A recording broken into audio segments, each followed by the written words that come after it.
Os decía buenos días, buenas tardes y buenas noches porque somos muchos y de muchos lugares, así que bienvenidas y bienvenidos a esta sesión. Lo primero, como siempre, es agradecerle, por un lado, al Colegio Oficial de Psicólogos que haya propuesto poder compartir este tiempo hablando de algo de lo que no solemos hablar en el pasado. Parece que ahora, desafortunadamente, con el coronavirus, las cosas nos han cambiado para todos y estamos empezando a darle una relevancia. No sé si de la mejor forma, pero le estamos dando una relevancia a las pérdidas, a las muertes y a la elaboración del duelo que antes, años atrás, meses atrás, tampoco tantos, y ya no os digo décadas atrás, no solíamos prestar tanta atención.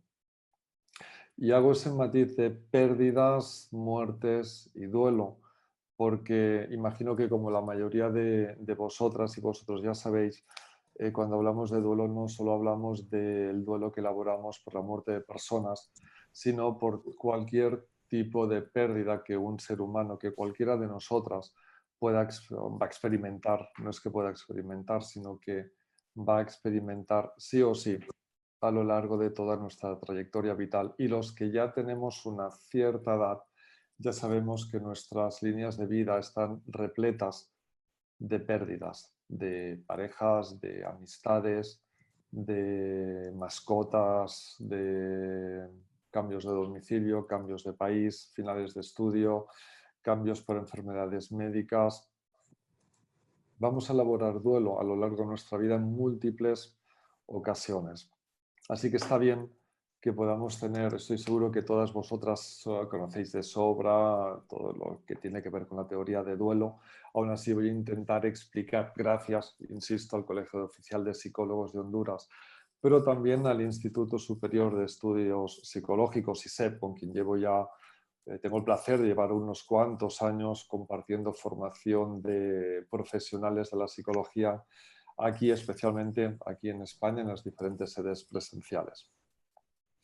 Cuando me propusieron, tanto desde el Colegio de Psicólogos de Honduras como de ISEP, hacer esta formación, esta hora y media aproximadamente, creo que vamos a estar charlando sobre esto más las preguntas posteriores, me pregunté si valía la pena hacer una sesión centrada en teoría del duelo, porque todas somos profesionales y quien más, quien menos, alguna que otra formación habréis hecho ya seguro con expertos en elaboración del duelo, con personas que llevamos trabajando, en mi caso llevo ya unos cuantos largos años, un par de décadas, trabajando con el acompañamiento en el duelo, en sus inicios, ahora no tanto, pero sí en sus inicios finales del 1990 y pico, inicio de los 2000, también en intervención en emergencias aquí en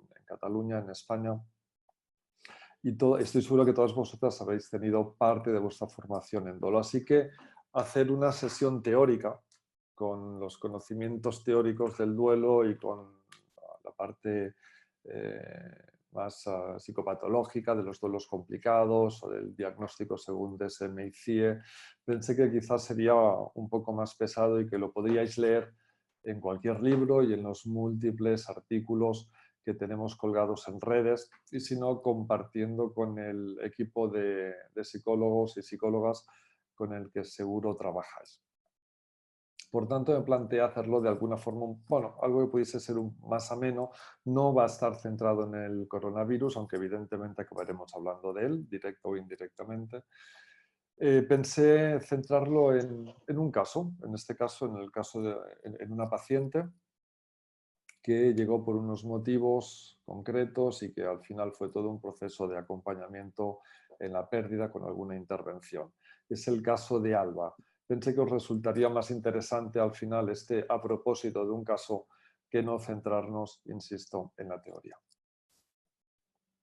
Dicho esto, os comento Alba, es la paciente. Obvio que los nombres, lugares, fechas están todos cambiados. ¿Okay? Los datos esenciales sí son los reales, los que vivimos en este espacio de psicoterapia con Alba, pero los datos, como siempre, nombres, fechas, lugares, no son los reales.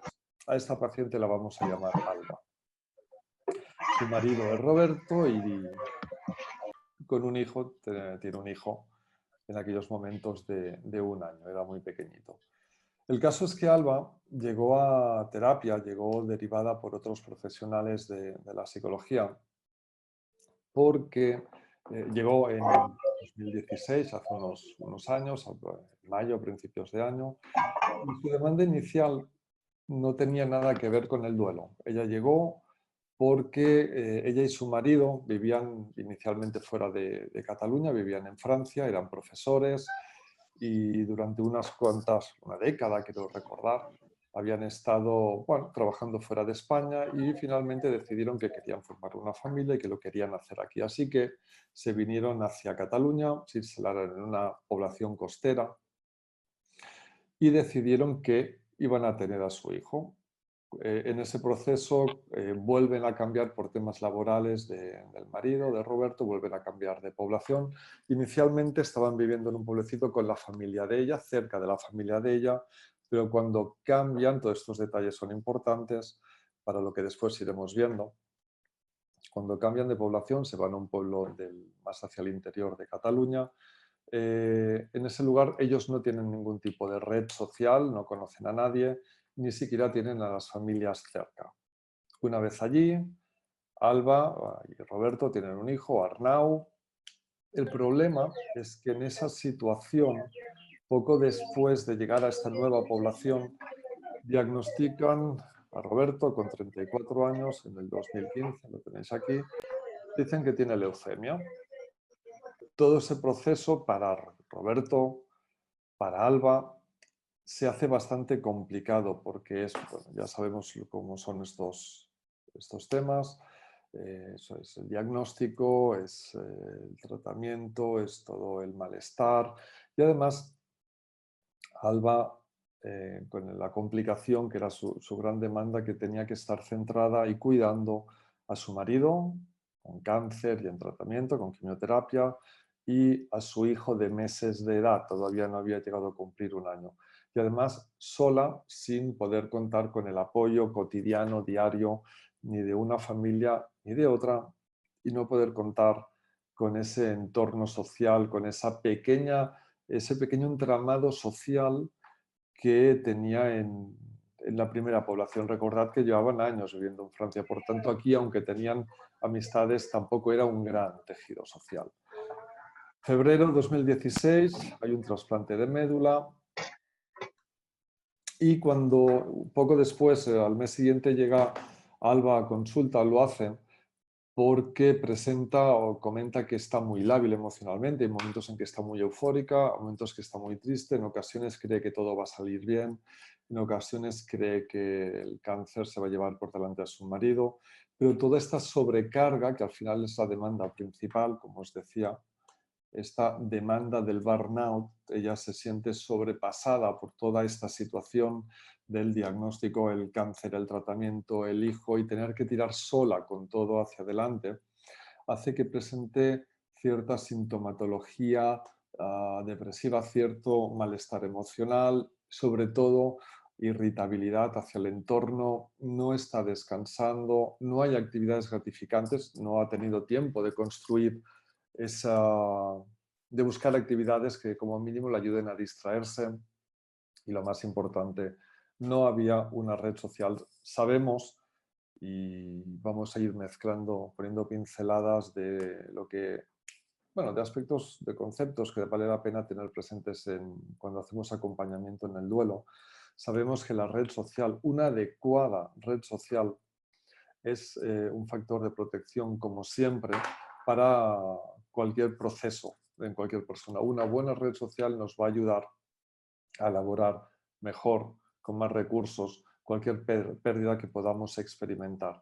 De la misma forma, sabemos que redes sociales ausentes o demasiado exigentes o castrantes, o veremos dentro de un ratito, lo comentaremos, la ausencia de redes sociales o esas redes sociales que sean demasiado exigentes, que te dicen cómo tienes que estar y lo que tienes que hacer, tipo, debes salir más, tienes que estar más alegre, tienes que hacer ciertas cosas, o las redes sociales más castrantes, como por ejemplo los comentarios habituales que escuchamos y seguro que habéis escuchado también en consulta, esa red social que plantea, pero todavía estás llorando si ya ha pasado mucho tiempo, o no puede ser que todavía estás triste, tienes que hacer cosas para animarte. Este tipo de redes sociales no nos ayudan, no son factores de protección. Además, en el caso de Alba, después del diagnóstico de Roberto, descubre que su familia política, los padres, especialmente los padres de Roberto, son una familia muy invasiva, muy poco respetuosa con la familia que su hijo había formado. Alba explicaba que los años anteriores, cuando Roberto estaba bien, cuando Roberto funcionaba y gestionaba la vida familiar de forma autónoma, era él quien se dedicaba a poner los límites a unos padres, en este caso los suegros de Alba, que no respetaban ni los espacios ni los tiempos de la familia. Y era Roberto quien se enfadaba con ellos como hijo, quien les ponía los límites, bueno, lo que pasa en todas las familias. El problema es que tras el diagnóstico Roberto no era capaz de poner límites a los padres y Alba, ahora lo veremos, tampoco era capaz, no había desarrollado esa capacidad, por tanto, los padres no respetaban las necesidades ni de su hijo enfermo, ni en casa, ni en el hospital, ni en este caso de Alba, su mujer. Durante todo este tiempo, estos meses, Alba, y esto fue una dificultad continua a lo largo de todo el acompañamiento, no compartía su miedo emocional. Alba lo vivía todo de una forma privada. Tanto las vivencias y las emociones agradables como las no agradables, como la tristeza, la rabia o el enfado, Alba lo vivía siempre, lo vivía siempre de una forma interiorizada, sin compartirlo, lo cual hacía que no lo pudiese, le costase más elaborarlo adecuadamente. ¿Okay? Además, nos habla en estas primeras sesiones de su familia, con quien hay una muy buena relación, pero comentaba, en algunos momentos veréis que dudo, pero os explico el motivo. Y es que en esta familia hubo una situación compleja, porque después de Alba ya hace tiempo que tuvo el alta y sé que lleva una vida que es súper feliz, tiene su pareja nueva, tiene otro hijo, etc. Pero tiene otra hermana que vivió una situación muy parecida a la suya y que también vino a consulta y a veces veréis que dudo porque puede que se me cruce un dato de una hermana con la otra. Continúo. En general, Alba era una mujer emprendedora, con ganas de luchar, tirando todo hacia adelante, muy exigente, perfeccionista, pero le costaba los cambios, según comentaba ella, los cambios inesperados era algo que no sabía gestionar y que siempre acababa cursando con irritabilidad y además su dificultad para compartir lo que le ocurría, fuese con las amistades, fuese con la familia. La única persona con la que tenía ese vínculo, la única persona con la que era capaz de compartir lo que le sucedía era con Roberto, con quien había formado su unidad familiar. Ella, Roberto y su hijo de pocos meses. Os decía, la gran dificultad es que durante todos esos meses desde el diagnóstico, noviembre, y los meses siguientes, diciembre, enero, febrero, marzo, que es cuando llega a consulta, se le hace muy difícil ocuparse de todo, de la casa, de su hijo.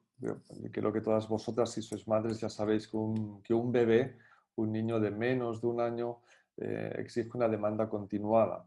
Pero es que además un marido que está ahora en casa, ahora ingresado, con un trasplante de médula, con quimios, también exige muchos cuidados. Más la casa. Y todo eso se le estaba haciendo algo cuesta arriba y además esa situación la llevaba a sacrificar todas sus necesidades, sacrificar todo lo que necesitaba y estar siempre 24 horas disponible para su familia. Con esquemas de fondo como los que tenéis aquí, no debo abusar de mis padres y sobre todo, no puedo fallar. No puedo fallar como esposa, no puedo fallar como madre. Os he adjuntado, al inicio se le administró este inventario de evaluación de personalidad de Morey, supongo que muchas de vosotras lo conocéis, el PAI, y sobre todo para que veáis que su funcionamiento estaba ok, estaba todo bien, todo situado en las zonas verdes adecuadas del PAI. ¿Qué nos destacaba en el test? Pues un poco lo que ya era su demanda inicial, la primera demanda que nos hacía. El estrés, estar sobrepasada por la situación que estaba viviendo. Esta escala de baja afabilidad que nos habla de, lo tenéis aquí anotado, a esa tendencia a mantener la distancia en las relaciones interpersonales, a ser una mujer independiente, práctica y funcionando sin contar con la opinión de los demás, aspectos que ya ella nos había dicho en las primeras sesiones.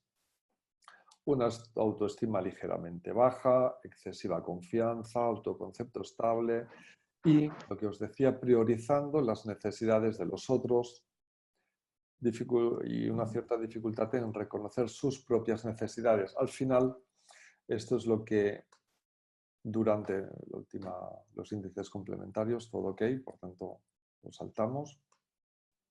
Precisamente todas las dificultades salían reflejadas en el PAI, que es lo que debe ser a fin de cuentas, que desde ahí la llevaron a solicitar esa psicoterapia con nosotros y que nos había planteado inicialmente. Después de esa exploración, en la tercera sesión se hace la devolución, como siempre, explicamos el modelo, con lo que vamos a trabajar relacionado con todo ese burnout, lo decidimos llamar así temporalmente, y sobre todo ponemos énfasis en la necesidad de cuidar su mundo personal, su tiempo personal, sus relaciones personales como una forma de no diluirse en el cuidado al otro por mucho que esa situación fuese, que la enfermedad de su marido fuese relevante.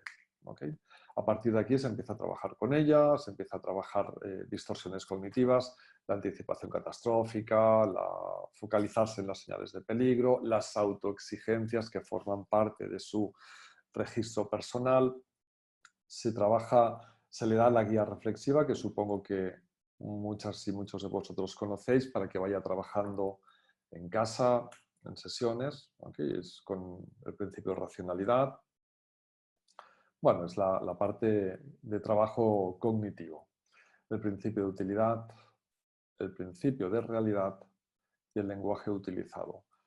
Alba, desde el primer momento, tenía muchas ganas de sentirse bien, porque además ese malestar, esa irritabilidad, le hacía sentir muy culpable por cómo se estaba comportando. Ella era consciente de que su marido estaba enfermo, de que era una situación grave e importante, y le hacía sufrir sus exabruptos, sus escaladas de ira, sus enfados, su forma de hablarle a Roberto y también en ocasiones su forma de tratar a su hijo, Arnau, desde el enfado que le producía toda esa situación. Gracias a toda esta parte cognitiva fuimos rebajando esos niveles de exigencia, fuimos reestructurando esa culpa, ese síndrome del cuidador, ¿okay? Y fue capaz de darse cuenta de la importancia de, por un lado, recuperar tiempo. No puede ser que se esté ocupando absolutamente de todo y que ella no tenga ni tiempo de ir a tomarse un café, que era lo que sucedía realmente. Empieza a darse cuenta de que Roberto, aunque esté enfermo, aunque se esté recuperando, puede hacer ciertas cosas, poquitas quizá, de poca dificultad o de poco esfuerzo, probablemente. Pero Roberto ya podía hacer algunas cosas. Lo que ocurre, como siempre, cuando somos los cuidadores principales en una enfermedad y más en una enfermedad grave como esta, tendemos, ya lo sabéis, tendemos a sobreproteger, tendemos a sobrecuidar, tendemos casi a inutilizar a la persona y con esa filosofía de fondo de total yo lo hago más rápido, lo que Roberto va a tardar 10 minutos yo lo hago en 30 segundos, mira, ya lo hago yo. o con esas ideas, esas condiciones, como él no está bien del todo, termino haciendo más de lo que es estrictamente necesario. Ok, todo esto lo vamos reestructurando, todo esto Alba lo va resituando y va entendiendo que puede delegar, que puede dejar a Arnau con su marido mientras ella se baja al supermercado a comprar la comida de la cena. ¿Ok? Y de hecho, poco a poco empieza a dar estos pasos, a reestructurar esas creencias irracionales, empieza a posicionarse también con sus suegros en cuanto a lo que le ayuda y lo que no le ayuda y a pedir las ayudas cuando las necesita, porque hasta ahora Alba había funcionado con un patrón pasivo-agresivo en sus relaciones con el entorno. En cuestión de mes y poquito, Alba relata que hay mejoras significativas, que no se siente tan estresada y que tiene ciertos espacios para ella que le ayudan a sentirse mucho mejor. Ok, todos estamos contentos, vemos que la cosa avanza muy bien. Estamos en junio, en puertas de verano, pensando, bueno, pues avanzaremos un poquito más y después de verano ya estará funcionando tranquilamente. Pero si estamos haciendo una sesión clínica sobre acompañamiento en el duelo, ya presuponemos que la historia no fue bien. No es un spoiler, ya lo sabíamos desde el inicio. Se complica cuando parecía que ya Alba estaba funcionando mucho mejor, empiezan a haber complicaciones, Roberto empieza a empeorar, Alba vuelve a sentirse no solo desbordada, sino muy preocupada porque tiene que nuevamente gestionarlo todo. Pero gestionar todo significa incluso ponerle límites a los padres de Roberto en cuanto a visitas en el hospital, algo tan simple como esto, y sin espacios personales para poder desahogar ese mundo emocional. Todos sabemos, todas sabemos, y más desde nuestro trabajo, que el poder dar espacio para conectar, compartir y ser capaz de autorregular nuestras experiencias emocionales es esencial. Alba no era capaz ni tenía los recursos para hacerlo. ¿Okay? Por tanto, vuelve nuevamente a cursar en esa irritabilidad hacia todo el entorno, hacia los que están porque están excesivamente y no la dejan respirar, hacia los que no están porque no están ahí y hacia todos porque ella no sabe, no es capaz, le cuesta decir, pedir aquello que necesita. Seguimos haciendo estos trabajos en cuanto a tiempo, en cuanto a poder compartir con los demás, con su familia, con su hermano pequeño, que es con quien mejor relación tiene, con su hermana mayor, que es una persona muy cercana a ella, o incluso con sus padres. Pasa agosto y cuando hablamos a principios de agosto, perdón, a principios de septiembre, Alba me comenta que Roberto lleva todo el mes de agosto ingresado en el hospital con un muy mal pronóstico. De hecho, los médicos le habían comentado que había un 90% de probabilidades de que no saliese bien ese ingreso. Finalmente, en septiembre, a mediados de septiembre, fallece. Ella llegó en marzo para poder llevar mejor toda la recuperación, el tratamiento de recuperación de Roberto, y en septiembre, pocos meses después, Roberto fallece. Realmente, aunque desde julio, desde principios de julio, ella ya fue dándose cuenta de que empezó a integrar que la situación era complicada y que había riesgo de muerte, desde que empezamos a vernos, ella no contemplaba ya esa posibilidad. Para ella todo iba a ir bien, su marido se iba a recuperar o como mucho se complicaría el cáncer nuevamente, pero al cabo de mucho tiempo nadie esperaba un desenlace tan rápido. De esta forma, de alguna manera, para Alba fue una muerte súbita. Las muertes súbitas no tocan, no corresponden, que es un poco lo que nos está pasando con el coronavirus. No toca, no está bien, no está previsto, no tenemos integrado que nos tengamos que morir, como decimos a los niños pequeños, de primaria especialmente, secundaria también, uno no se muere cuando es muy, muy mayor, cuando está muy, muy viejecito, o cuando está muy, muy enfermo, pero un muy, muy enfermo que se alarga en el tiempo. Ponerse enfermo y morirse en pocos meses, o con el coronavirus, en una situación tan terrible como la que todos, absolutamente todos estamos viviendo, no toca. Y las muertes que no tocan nos cuestan más de entender, nos cuestan más de aceptar.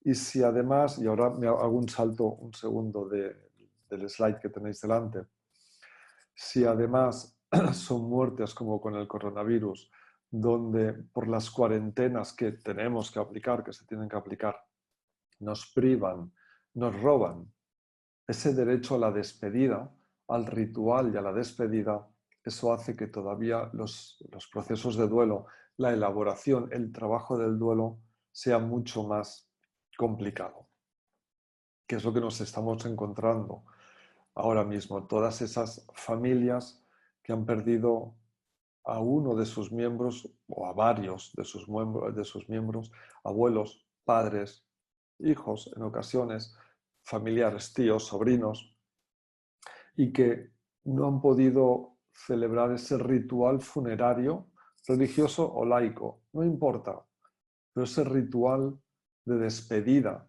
tan necesario para poder puntuar nuestra historia vital. Niemeyer nos dice que los rituales los necesitamos porque son los que ponen punto y final a los capítulos de nuestra biografía.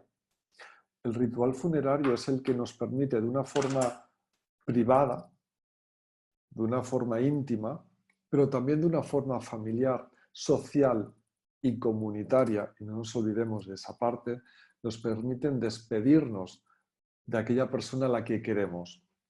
El coronavirus nos está privando, nos ha privado y nos priva de esta posibilidad de despedirnos. Sobre todo de esa despedida comunitaria y familiar amplia. Y esto dependerá de los países, lo sé, ¿eh? Pero se está privando, es lo que nos estamos encontrando aquí en España. Y bueno, hablo de España, que al final es donde estamos, ¿no? Donde estamos nosotros. Nos está privando esa posibilidad de despedirnos, de hacer ese ritual funerario, es decir, de puntuar, de facilitar la primera tarea del duelo de Borden que veremos ahora enseguida, ¿okay? De poder aceptar cognitivamente se ha muerto, no está. Las muertes súbitas, las muertes que rompen el orden cronológico esperado, esas tienen más dificultad a la hora de elaborar el duelo. Se utiliza normalmente para hablar de la complicación en el duelo, o mejor dicho, para valorar qué muertes tienen más dificultades o menos dificultades en su elaboración, utilizamos el acrónimo NASH, que significa la N de natural, son las muertes más sencillas de elaborar. La A son muertes por accidente, son las siguientes en dificultad. La S de suicidio y la última es la H de homicidio, es el acrónimo que utilizamos en castellano para referirnos a de menor a mayor dificultad en la elaboración del duelo. Bien, pues llega septiembre, mediados de septiembre, y Roberto fallece. Por tanto, todo el trabajo, los objetivos, lo planificado en lo que iba a ser una psicoterapia breve, rápida con Alba, se modifica totalmente y empezamos a trabajar el duelo. En las primeras semanas solo damos ese espacio para ir integrando la noticia de la pérdida, para que pueda asimilar, darse cuenta de que Roberto ya no está.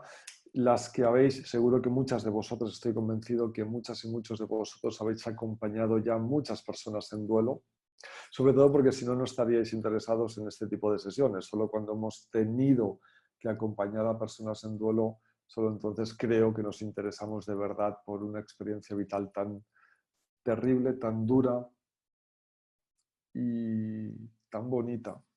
No sé si estaréis todas de acuerdo conmigo, pero yo creo que también tiene esa parte de vivir la pérdida con todo lo duro que es y hacer ese trabajo de elaborar el duelo.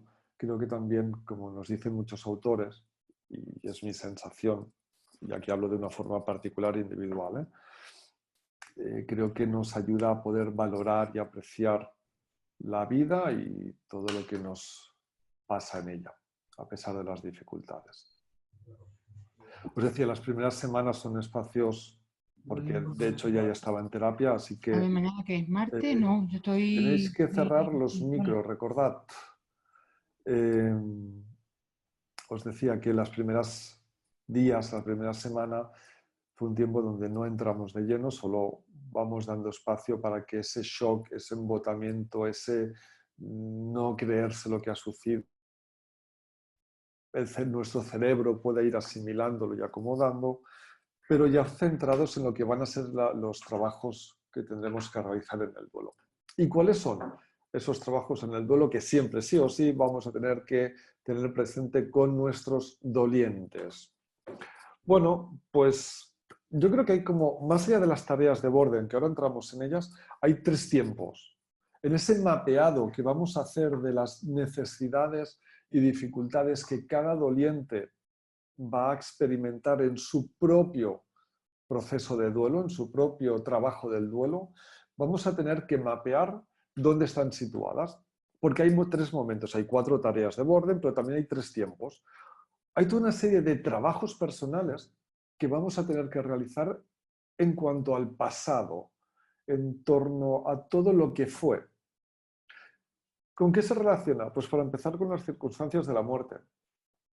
Si ha sido, pues por ejemplo, una muerte de una persona mayor en un geriátrico por coronavirus, las circunstancias de la muerte, ¿con qué se relacionan? Se relacionan, y tiene mucho que ver a veces también con la culpa esto, tiene que ver con el cómo habrán sido sus últimos momentos. Mi padre, mi madre, mi abuelo, mi abuela, ¿habrá estado sola?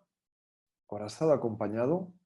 ¿Habrá tenido una mano al lado de alguien ayudándole a pasar esos momentos? ¿Habrá sufrido mucho? Porque todo esto no lo hemos podido vivir con el coronavirus. ¿Okay? Por tanto, en cuanto a pasado, en ese mapeado, insisto, vamos a tener que averiguar, indagar esos aspectos que el doliente, que la doliente, si los ha integrado, ¿no? En cuanto a circunstancias de la muerte. Normalmente casi siempre nos va a tocar dar como mínimo un repaso en ese acompañamiento, en estos aspectos de cómo ha fallecido la persona querida de nuestro cliente. Pero también en el pasado están los aspectos de la relación, esos aspectos relacionales, lo que se tuvo y ya no volveremos a tener.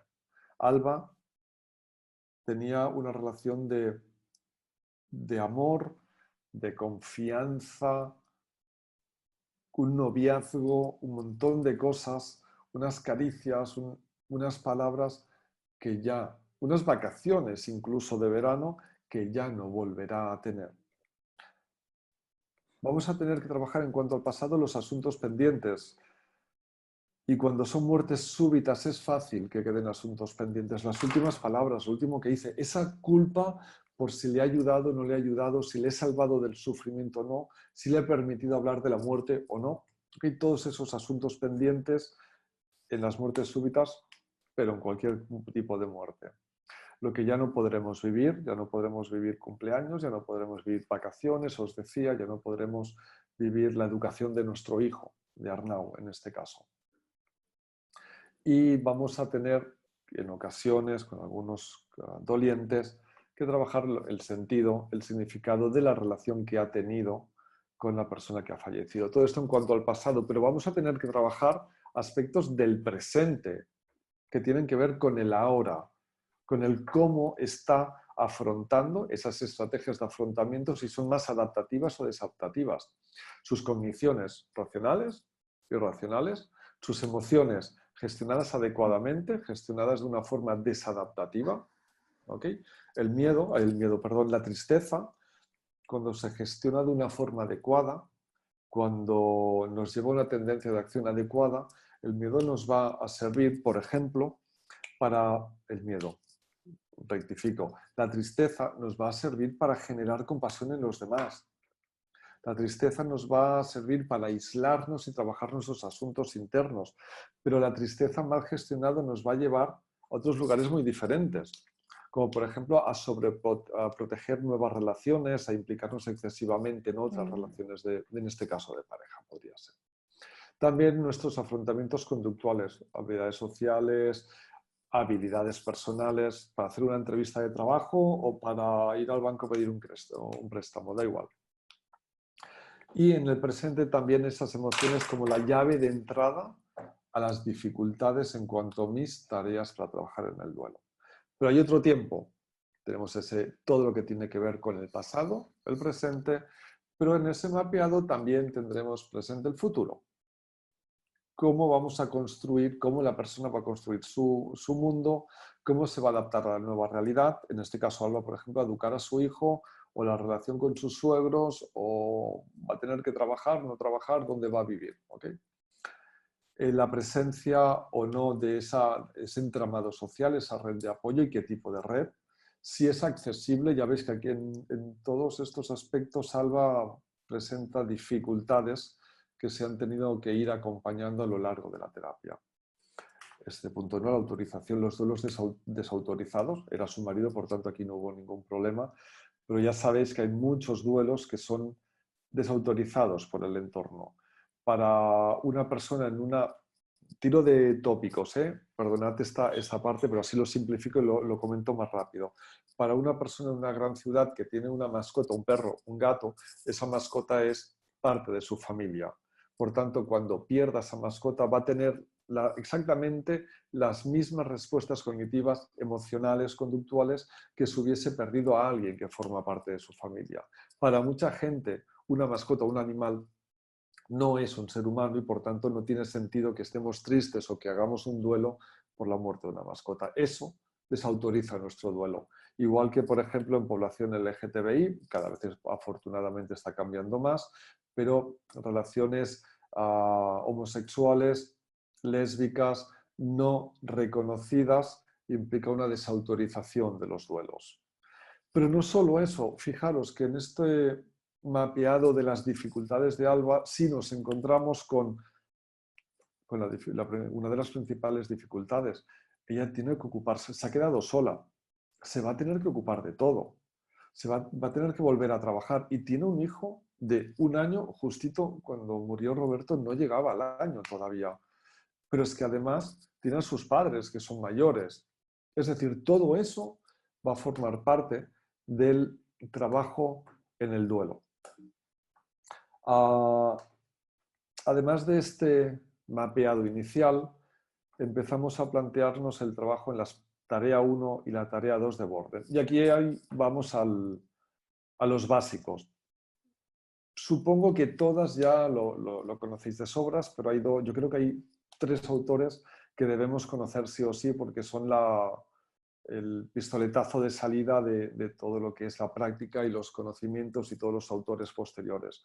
Hoy por hoy, Robert Neimeyer, William Worden y Margaret Stroop son, yo creo, los 3 principales referentes en cuanto al trabajo, el acompañamiento y la psicoterapia en el duelo. Worden, Neimeyer y Stroop. Al menos es con los que a mí me gusta trabajar porque creo que nos ayudan a ordenar muy bien las ideas y nos dan muchas herramientas para poder acompañar e intervenir con los dolientes. Trabajamos la tarea 1 ya en las primeras semanas, significa ya un mes y pico. Empezamos a trabajar con Alba la primera tarea del duelo, de Borden, aceptar la realidad de la pérdida. ¿Con qué tiene que ver? Aceptar la realidad tiene que ver con aceptar, tanto cognitiva como emocionalmente, que la persona ya no está, que la persona ha muerto, que no vamos a verla más. Y hacemos esta diferencia entre la aceptación cognitiva y emocional porque no se dan al mismo tiempo ni a la misma velocidad y se revisitan en múltiples ocasiones a lo largo de toda la elaboración del duelo. Y en diferentes momentos volveremos a encontrarnos a dolientes que nos dicen que no se creen que la persona haya muerto, que no sienten, que no integran que la persona haya muerto. El ejemplo, y siempre pongo un ejemplo que para mí fue muy significativo de otra paciente que había muerto también, en este caso su marido. Llevábamos en terapia, pues igual eran unos 3 meses aproximadamente, y de pronto en una sesión esta señora llegó y verbalizó, satisfecha, tranquila, triste, verbalizó que esa última semana, después de 3 meses, por fin había sido capaz de cerrar la puerta de entrada a la casa con llave por la noche. Ella tenía muy claro que su marido había muerto, pero hasta 3 meses después no fue capaz de cerrar con llave, porque eso significaba aceptar emocionalmente que su marido ya no iba a volver. Bueno, pues con Alba vamos trabajando todos estos aspectos. Alba vio el cadáver, participó del funeral y es algo importante para, yo creo que para que nuestra aceptación de la pérdida sea lo más sana posible.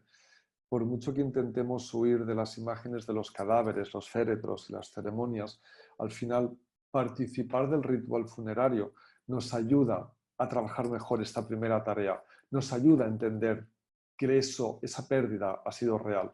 Cuando no se participa del ritual funerario, como nos ha pasado con el coronavirus, nos dificulta aceptar que la persona ha fallecido. Seguimos esperando reencontrarla, ¿vale? Con todo lo que esto supone.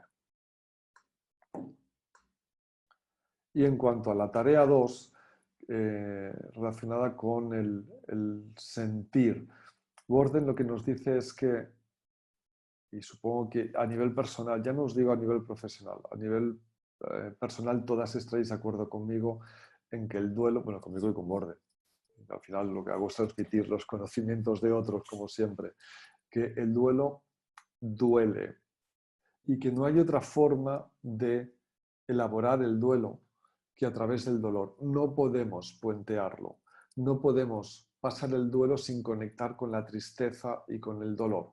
Es imposible. Y esta es muchas veces gran parte de nuestro trabajo con dolientes es permitirles entender que les va a doler y que nuestra función es que le duela lo menos posible y que se elabore lo más rápidamente posible, pero le va a doler y le va a durar y le va a doler durante tiempo en función del vínculo que tenía con esa persona.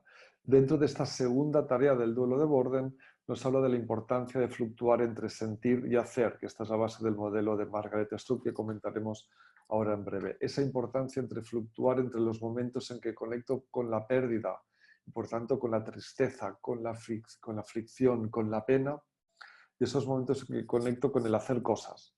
¿Okay? Y Margaret Strupp lo que nos dice es que a mayor fluctuación en un día, en una hora, en una semana, mejor elaboración del duelo. El problema es cuando nos anclamos sea en el sentir, cuando solo conecto con el sentir, cuando solo hago cosas para no sentir el dolor. Cualquier intento de no sentir o de no salir del dolor va a significar una complicación en el duelo. Con Alba tuvimos la suerte de que ya de forma natural es una mujer que, como no tenía ese entramado social, decíamos, muchas veces utilizaba la escritura como una forma de ventilar su mundo interno. Y lo que hicimos con ella es utilizar ese recurso que de forma natural utilizaba para poder trabajar a través del diario terapéutico, que es una herramienta que nos plantea Neymeyer, poder trabajar, aunque esto se alargó durante todo ese año de acompañamiento en el duelo, poder trabajar esas imágenes intrusivas que tenía respecto a Roberto en la UCI las últimas semanas.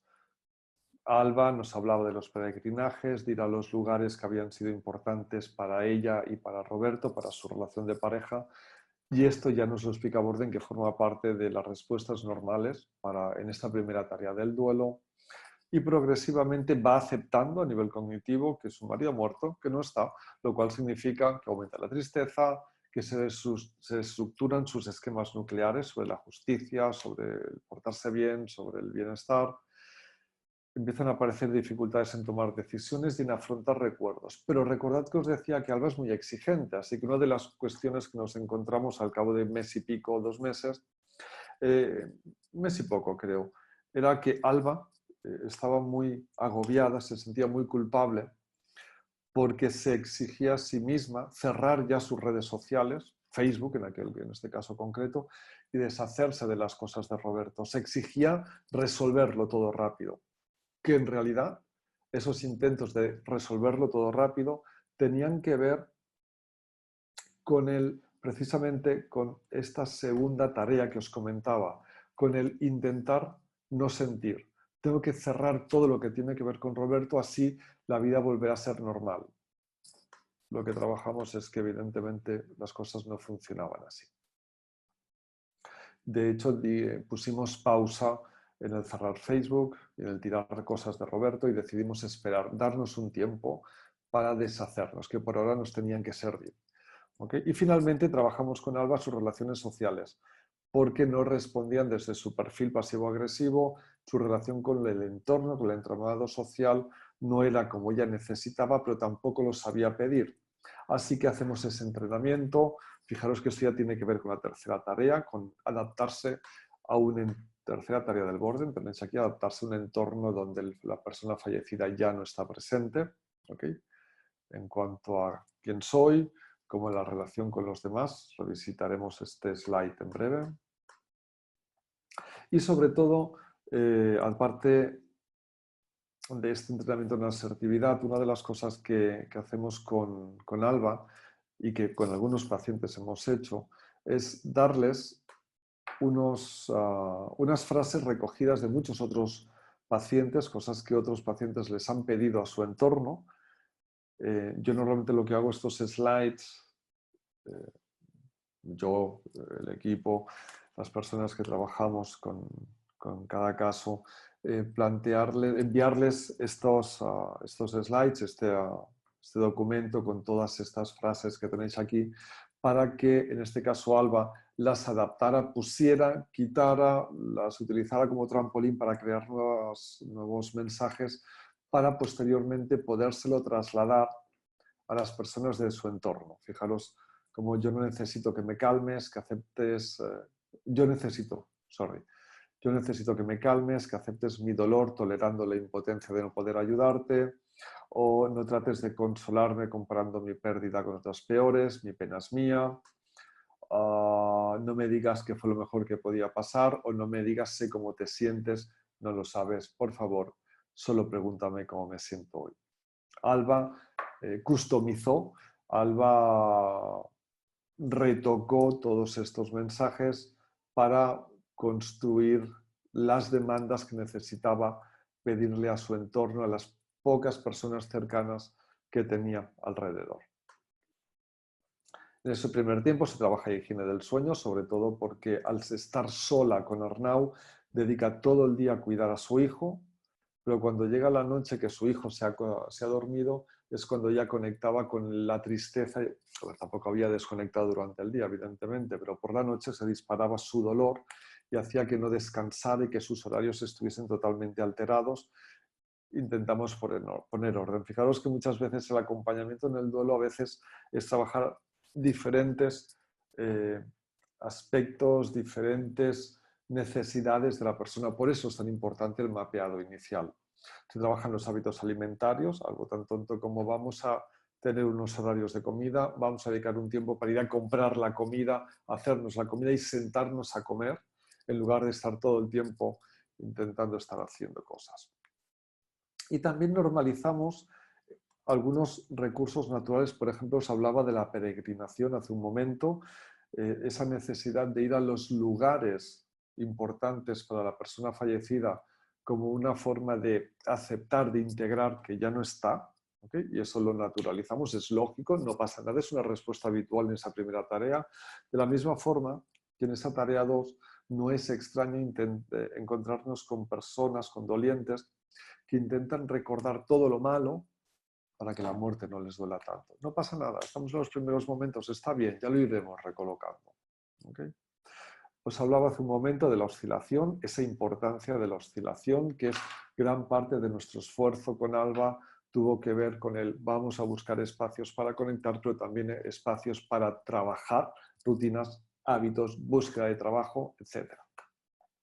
Os hablaba de este modelo de procesamiento dual de afrontamiento de Margaret Stroop y nos habla de dos tipos de afrontamiento. El que está orientado en la pérdida, ¿okay? Que nos lleva a conectar con la elaboración de la muerte, con la experiencia de la muerte en sí misma y que tiene que ver con la tristeza, tiene que ver con la aflicción. y el afrontamiento orientado a la restauración, al hacer, para poder manejar estresores, asumir el cambio de identidad, y esto fue un elemento importante con Alba, el poder aceptar, y no solo aceptar, decirle a las personas de su entorno que era viuda.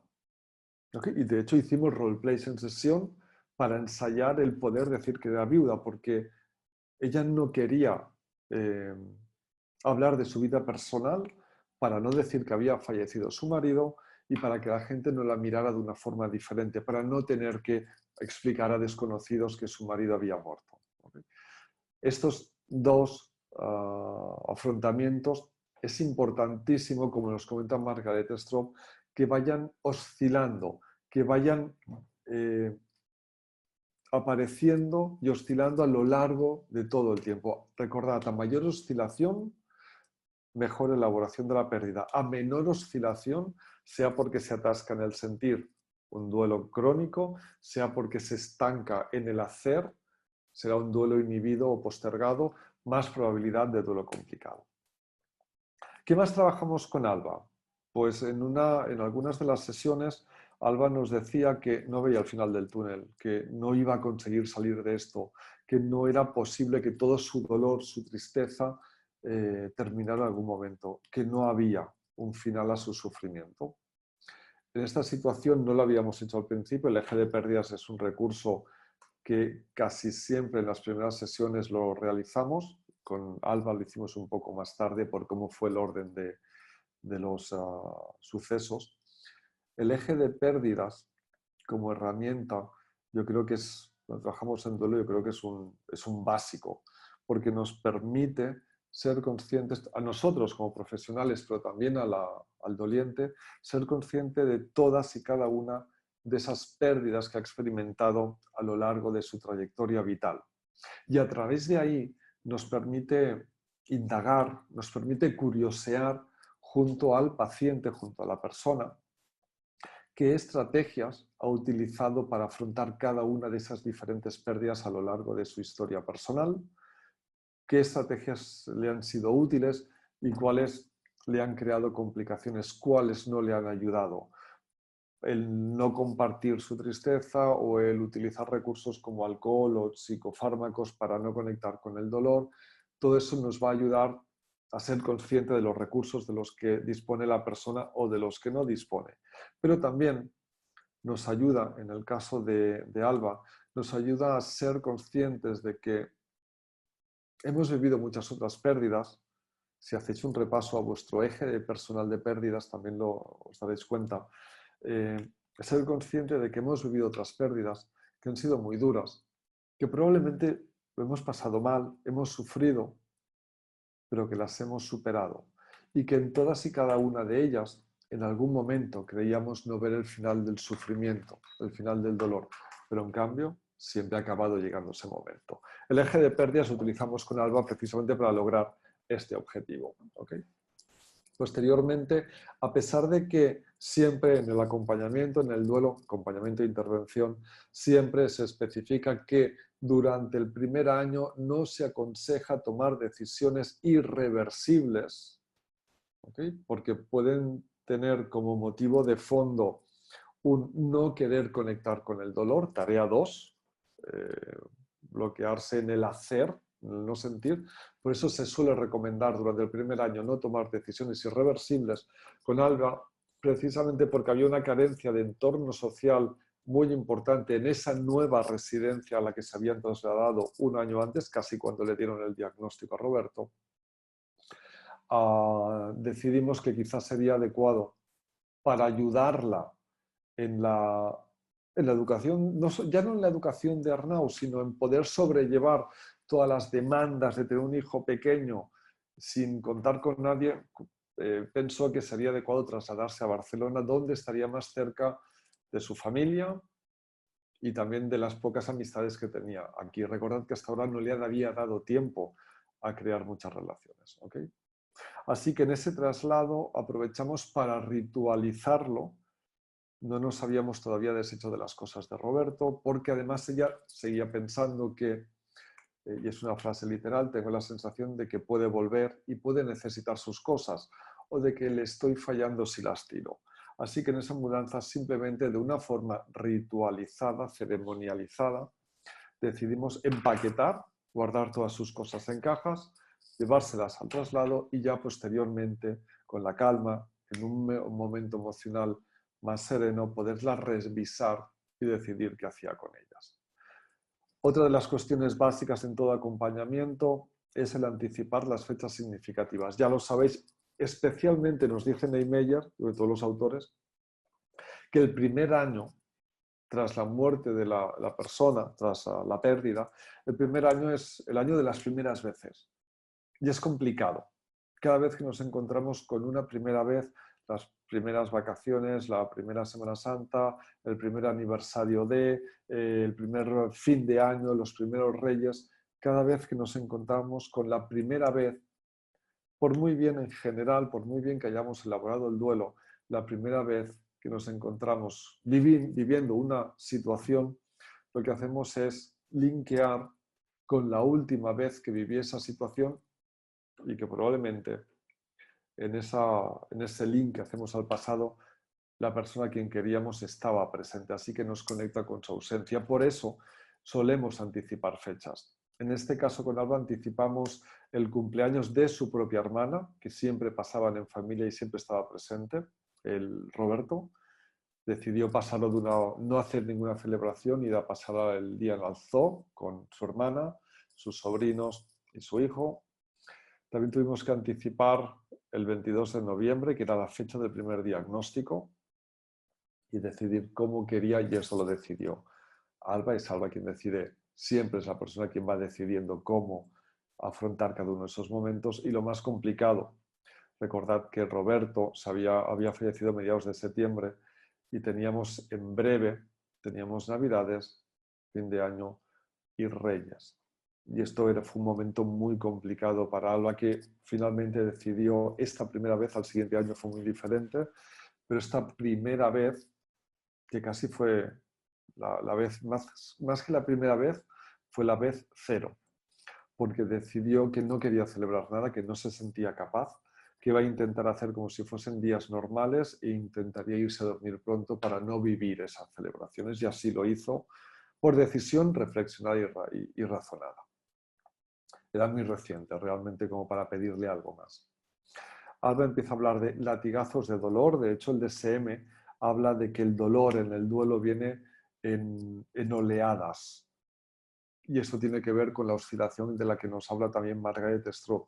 Estamos bien, estamos tranquilos, estamos hablando con amigos, estamos haciendo cualquier cosa y de repente un estímulo, cualquiera, un olor, una canción, las palabras, nos hacen conectar con la pérdida y recibir, Alba le llamaba, y yo desde entonces siempre llamo así, latigazos de dolor. Pero eso está bien, porque significa que hay espacios libres de sufrimiento. Previo a este momento, Alba siempre estaba instalada en el dolor. El momento en que empieza a hablar de latigazos significa que empieza a haber espacios donde no hay ese dolor y que está oscilando, y eso era lo importante.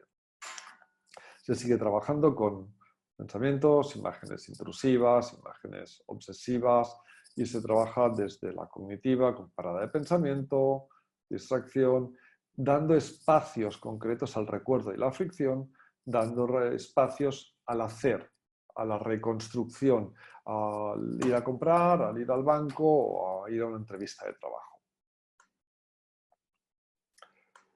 Os he hablado de los rituales, solo mencionar, antes he hablado de los rituales funerarios de despedida, importantísimos, lo que nos ha robado el coronavirus en muchos casos, pero cuando hablamos de rituales, por ejemplo, en estos casos en los que las personas no se han podido despedir, que son más habituales de lo que creemos, aunque ahora sea de una forma masificada, hay muchas personas que les ha ocurrido, el no poderse despedir no es algo extraño. Cuando esto nos lo encontramos en los dolientes, solemos construir junto a y con ellos y ellas, solemos construir esos rituales personales de despedida, donde es el doliente quien decide cómo será ese ritual, sea tras una muerte, sea tras una Pensad, por ejemplo, los divorcios, las separaciones no tienen rituales de despedida. Una muerte sí, tiene un funeral, pero una separación de pareja no. Y hacemos lo mismo, construimos un ritual. Y aquí tenéis uno muy sencillo de un paciente, otro paciente, no es Alba, que decidió que durante una semana dedicaría cada mañana de 30 minutos a una hora a ir guardando todos los recuerdos de su pareja, de su mujer, en una caja que previamente había comprado. Cada día podría ir cerrando una habitación de sus recuerdos y después de ese tiempo se iría al gimnasio para reconectar de nuevo con la vida. Y al final, el siguiente fin de semana, iba a hacer una reunión con sus amistades para celebrar bueno, que volvía a estar soltera, que volvía a ser single. Esto es un ejemplo de ritual, de una tarea ritualizada para poder puntuar, poner punto y final, tarea 1, y trabajar las emociones, tarea 2, una separación de pareja. Con Alba se trabaja la culpabilidad. No me voy a extender en ese protocolo para trabajar la culpa. Lo tenéis aquí en el slide. Supongo que después, como esto queda grabado, podréis poner una pausa y hacer una captura de pantalla o escribirlo, lo que queráis. Estos diferentes pasos que utilizamos para trabajar la culpa. Lo primero, pedirle a la persona que conecte con esa emoción y que empiece a hacer una lista de todo aquello por lo que se siente culpable. Pensad que al final la culpa a lo largo del duelo lo vamos a trabajar muchas veces. Ojalá fuese tan fácil que solo con hacer este protocolo una vez se solucionase la culpa y desapareciese. Ojalá, pero ya sabéis que no es así. Y que además la culpa tiene a veces culpa que son ajustadas a realidad y otras veces la culpa no está ajustada a realidad.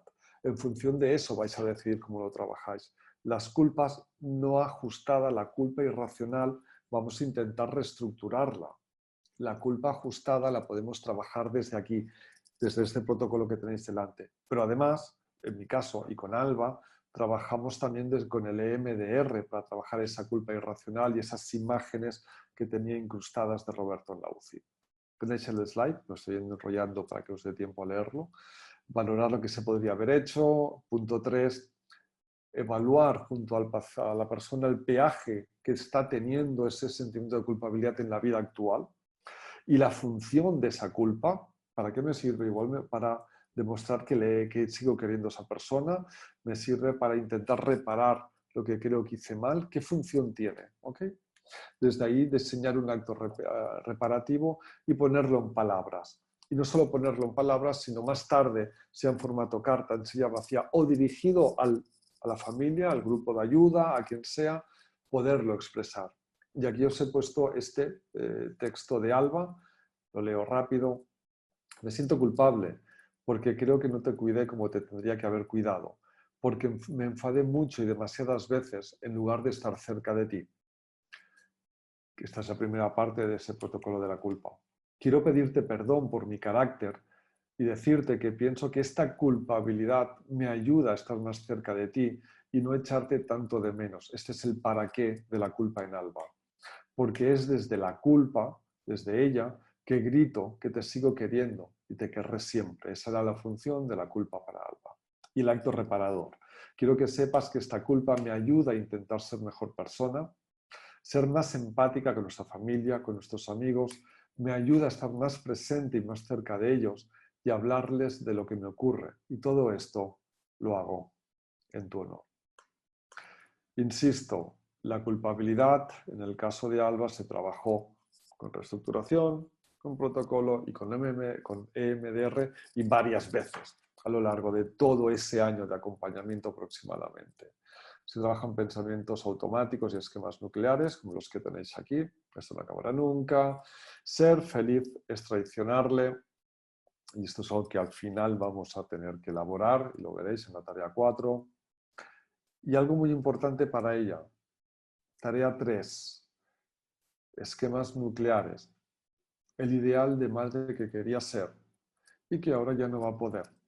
Ella iba a ser una madre junto a Roberto y van a darle una educación juntos. Y quería ser una madre que dejaba de trabajar para estar junto a Arnau y poder acompañar todo ese proceso de crecimiento y ahora ya no va a poder ser esa madre. Y no solo eso, sino que esperaba ser una madre feliz Esperaba que tener a Arnau la llenase de felicidad en su vida y en su matrimonio. Y desde que Arnau está, solo está triste.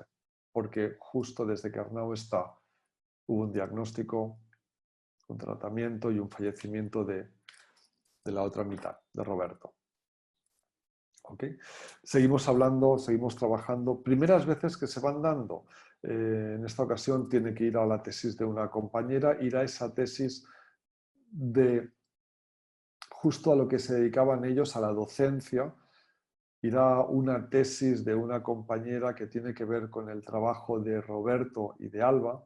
La hace conectar con la ausencia de Roberto de la misma forma que empezar a trabajar. No le quedó más remedio, creo que fue en enero o febrero empezó a trabajar.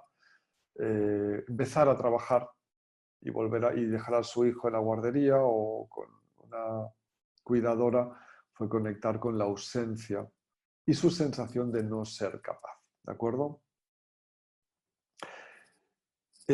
Una cosa que me gusta, a mí me gusta mucho, especialmente a mí, cuando digo a mí es Juanjo Bringue. A mí me gusta mucho con los dolientes y creo que lo agradecen, al menos es el feedback que nos dan habitualmente, que agradece muchísimo, es de tanto en tanto.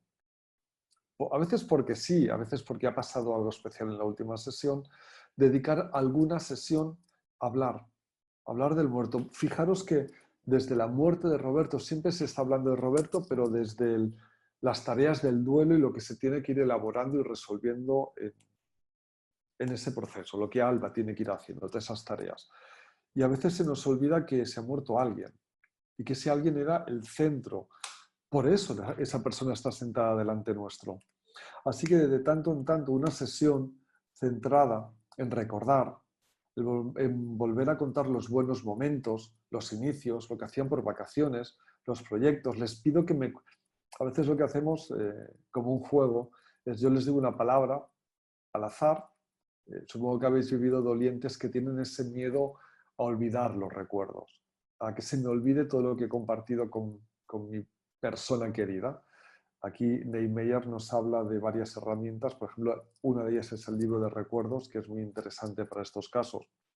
Pero a mí también me gusta plantearles, así, sin más, de una manera estructurada, pero con cierta informalidad, como es el acompañamiento, plantearles, vale, dime qué recuerdos tienes con, en este caso, con Roberto, donde haya agua, donde haya, no sé, una piedra o una bandera, da lo mismo, cualquier palabra que se os ocurra, como forma de rescatar recuerdos de esa persona. Y suelen ser sesiones como muy, yo creo que muy entrañables, muy emotivas.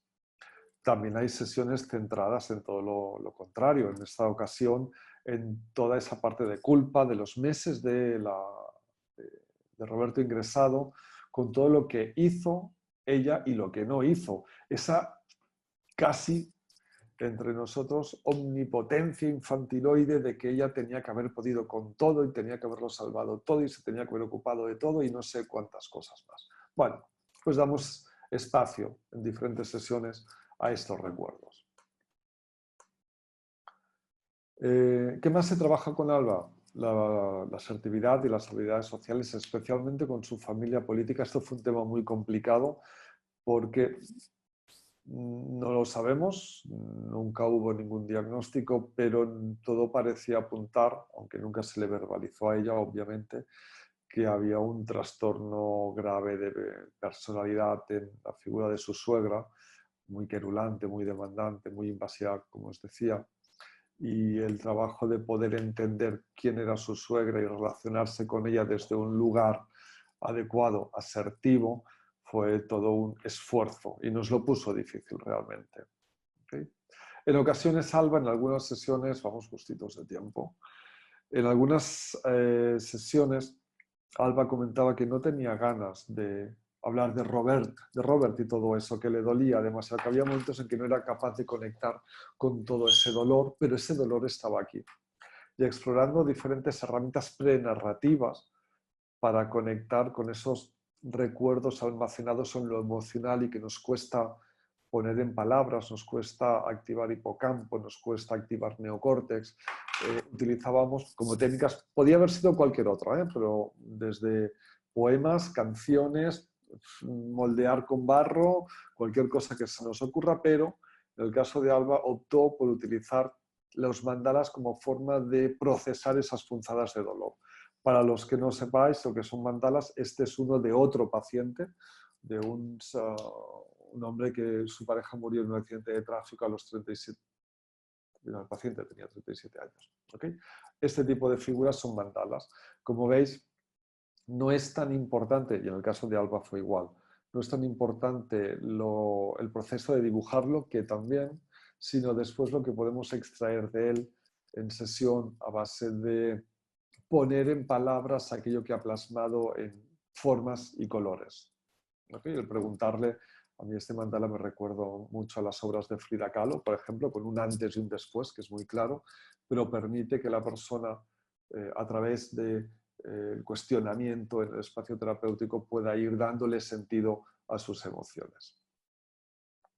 Y cómo no, se sigue trabajando durante todo ese tiempo la activación conductual. Recordad que Alba tendía a olvidarse de ella cada vez que aparecían dificultades, momentos críticos, conflictos.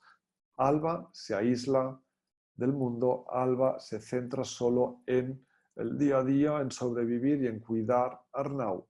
Nada más. Pero eso, al mismo tiempo, hace que esté demasiado tiempo conectada con el dolor. No oscila, eso no nos ayuda. Y además se enfadaba porque no la ayudaban a activarse. Así que decidimos escribir una carta a sus amigos diciéndoles qué necesitaba y cómo lo necesitaba. También en las diferentes sesiones apareció la necesidad de saber si Roberto había aceptado que se iba a morir, si había reflexionado sobre ello y por qué no lo habían hablado ellos dos. Le quedó esa gran duda de si él habría sabido que se estaba muriendo. De hecho, una de las tareas que estructuramos desde el espacio de acompañamiento, de terapia, fue hablar con los amigos de Roberto, fue hablar incluso con la psicóloga de Roberto para poder saber si Roberto aceptaba, entendía su muerte o no. Y fue algo muy balsámico para ella entender que Roberto probablemente había elaborado esa pérdida con todo el sufrimiento, obvio, pero lo había elaborado. ¿De acuerdo? El MDR, como os comentaba, para sobre todo la mirada en la UCI, que era algo que la devastaba. Y otro de los aspectos, y sigue siendo tarea 3, estábamos en la 1, 2, fijaros que las tareas van avanzando progresivamente. Al principio nos centramos mucho en tarea 1 y 2, después empiezan a mezclar con la tarea 3 y empiezan a aparecer la 4. Eso no significa, como nos dice Borden, que las tareas se elaboren siempre en este orden, ni solo una vez. Pasamos por cada tarea como dolientes, por cada tarea tantas veces como necesitamos, y las elaboramos tantas veces como sea necesario y en cualquier orden. ¿Okay? Yo las he ido poniendo más o menos ordenadas para ir viendo la evolución, pero probablemente está en la 3, volvemos a la 2, vamos a la 4, volvemos a la 1. Y una de las dificultades para Alba, y tiene que ver con esta tarea 3, fue con cómo educar a su hijo, Arnau. Durante mucho tiempo ella estuvo intentando educar a su hijo como Roberto hubiese querido. ¿De acuerdo? Y eso le hacía entrar muchas veces en conflicto con sus propios valores. Hasta que finalmente, a lo largo de diferentes sesiones y valorándolo en diferentes ocasiones, Alba decidió que Roberto, fijaros la importancia de esto, Roberto se ha muerto, Roberto ya no está, Arnau lo tengo que educar yo desde mis criterios, decidiendo yo a qué colegio lo llevo o qué se puede o qué no se puede hacer. Es algo tan sencillo como llegar a esta decisión significa asumir también que lo que quisiese Roberto ya no era importante. ¿Okay? Y empezamos a introducir, todo esto han pasado meses y meses, empezamos a introducir porque sale en alguna conversación, porque Alba hace referencia, creo que era el Tinder, a una de estas, creo que era el Tinder en su caso, que alguna amiga le había enseñado y aparece este tema sobre la mesa, que es como suelen darse las cosas en el acompañamiento. Van apareciendo temas que tienen que ver con tareas y que las rescatamos al vuelo como profesionales. ¿Okay? Y empezamos a plantear, bueno, la posibilidad de volver a tener relaciones sexuales, que es por donde casi todos empezamos. por la necesidad de tener relaciones sexuales. De hecho, Alba, como todos los dolientes, nos ocurre, acepta tener sexo, pero nada de tener vínculos emocionales, que eso es traicionar a mi muerto. Y estoy seguro que muchas de vosotras, muchos de vosotros ahora mismo estáis sonriendo porque esto os suena. Vale, me puedo acostar con, pero no me vinculo porque si me vinculo traiciono. Este es el inicio de este punto de la tarea 4. Bueno, esto es un texto, una reflexión que ya hace en torno a entender si Roberto sabía que se iba a morir. Es un texto bonito, lo leemos si os parece. Esta carta me permitiría, si Roberto le hubiese dejado una carta, me permitiría saber que Roberto contemplaba realmente la posibilidad de morirse y que en cierto modo estaba preparado para ello. Que aunque sé que es casi imposible aceptar la propia muerte, sí se puede estar más o menos preparado, que será su búsqueda de hecho. Pero por cómo estaba y por lo poco que le dejé hablar sobre esa posibilidad, entiendo que estaba muy lejos de aceptar su muerte. Y el hecho de no haber dejado ningún escrito no hace más que constatar que era algo que no contemplaba, al menos de forma tan inmediata. En cierto modo me culpabilizo y Alba siempre acaba cayendo en ese proceso, en ese sentimiento de culpabilidad que se tiene que revisar y retrabajar en diferentes ocasiones por no haber sabido acompañarle en ese proceso mental que estaba intentando recorrer. Sí se descubre posteriormente que Roberto había transitado parte de ese proceso mental, como le llama. ¿Okay? Ella habla que mi último recuerdo de él es en la UCI, solo podía comunicarse a través de sus ojos y en ellos se veía el miedo, el terror, la irritación, la angustia, la desesperación, y ese recuerdo no me deja avanzar. Para mí, en cierta manera, Roberto sigue sufriendo y fijaros qué terrible. Para mí, en cierta manera, Roberto sigue sufriendo, a pesar de que ha fallecido, de que ya no está. Y necesito procesar que esto ya no es así, que ya no sigue sufriendo. Si hubiese dejado una carta de despedida, me gustaría que me dijera, tranquila, yo voy a estar bien, tú tienes que seguir con tu vida. Necesito dejar de sufrir por él y empezar a sufrir por mí. Pero no sé cómo hacerlo porque, por un lado, sigo anclada en ese recuerdo y por otro lado, hace mucho tiempo que no me preocupo por mí. Todas vosotras que trabajáis y todos vosotros que trabajáis en duelo habréis vivido en muchas ocasiones este proceso en el que la persona de tanto en tanto vuelve a sentirse como si estuviese igual que al principio de todo, como si estuviese como la primera semana o el primer mes después de la muerte, cuando con nuestros ojos somos conscientes de que ha avanzado muchísimo, de que ha trabajado muchas tareas y que lo único que le está pasando, que eso es lo que toca hacer en el duelo, es revisitar cada cierto tiempo nuestro pasado, nuestros vínculos e ir recolocando cada vez más la relación con la persona que hemos perdido. Pero es cierto que los dolientes lo viven como si estuviesen igual de mal que al principio. Seguimos con esa terapia, llega el verano, se reactivan nuevamente los recuerdos dolorosos de pasar un verano sin Roberto, de no tener vacaciones, de no ir a ningún lugar, ni ella, ni con su hijo. De hecho, recuerdo que Roberto y Alba tenían previsto ir de vacaciones, no recuerdo exactamente, no sé si debía ser Italia o Estados Unidos o a México o a Buenos Aires, no lo sé. Tenían previsto un viaje y en ese momento se da cuenta, recordad ese mapeado que hablábamos al principio en cuanto a pasado, presente, futuro. Pues esto tiene que ver con el pasado, curiosamente, con lo que ya no se tendrá. Ya no va a ir con Roberto a ningún lugar. Y ese primer verano te hace darse cuenta de que ya no habrá esa posibilidad. Se trabaja este concepto de ayuda que os he comentado antes. Y también, cuando llega julio, fijaros que estamos en el aniversario de la muerte. Roberto murió en septiembre, verano fue cuando se complicó todo. Julio, cuando se aproxima, se reactiva todo el sufrimiento, la rabia.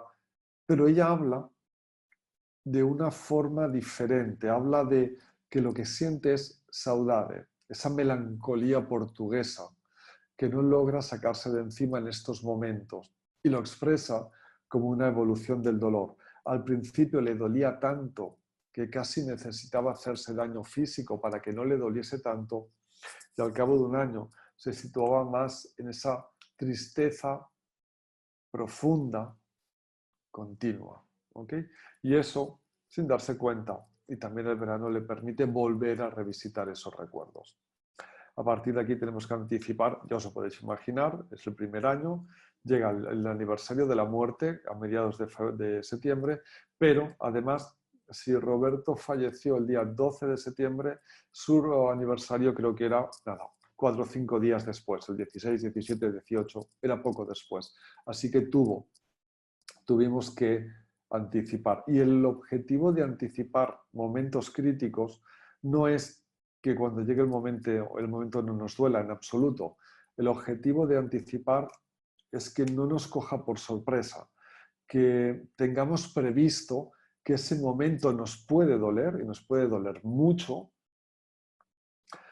pero que si lo hacemos bien será más llevable. No es lo mismo encontrarme, no querer pensar en las vacaciones de verano sin mi pareja porque ha fallecido y que de pronto llegue agosto, nuestro verano de aquí, llegue agosto, las vacaciones de verano, y que me encuentre con que todo mi entorno se ha ido de vacaciones cuando podíamos. Ahora con el coronavirus no podemos, pero antes recordad que lo hacíamos.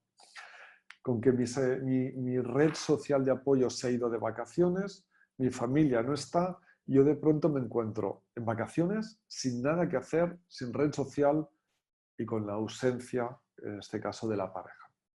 Lo que intentamos anticipando momentos, situaciones y fechas es precisamente evitar que nos explote esa pelota en las manos.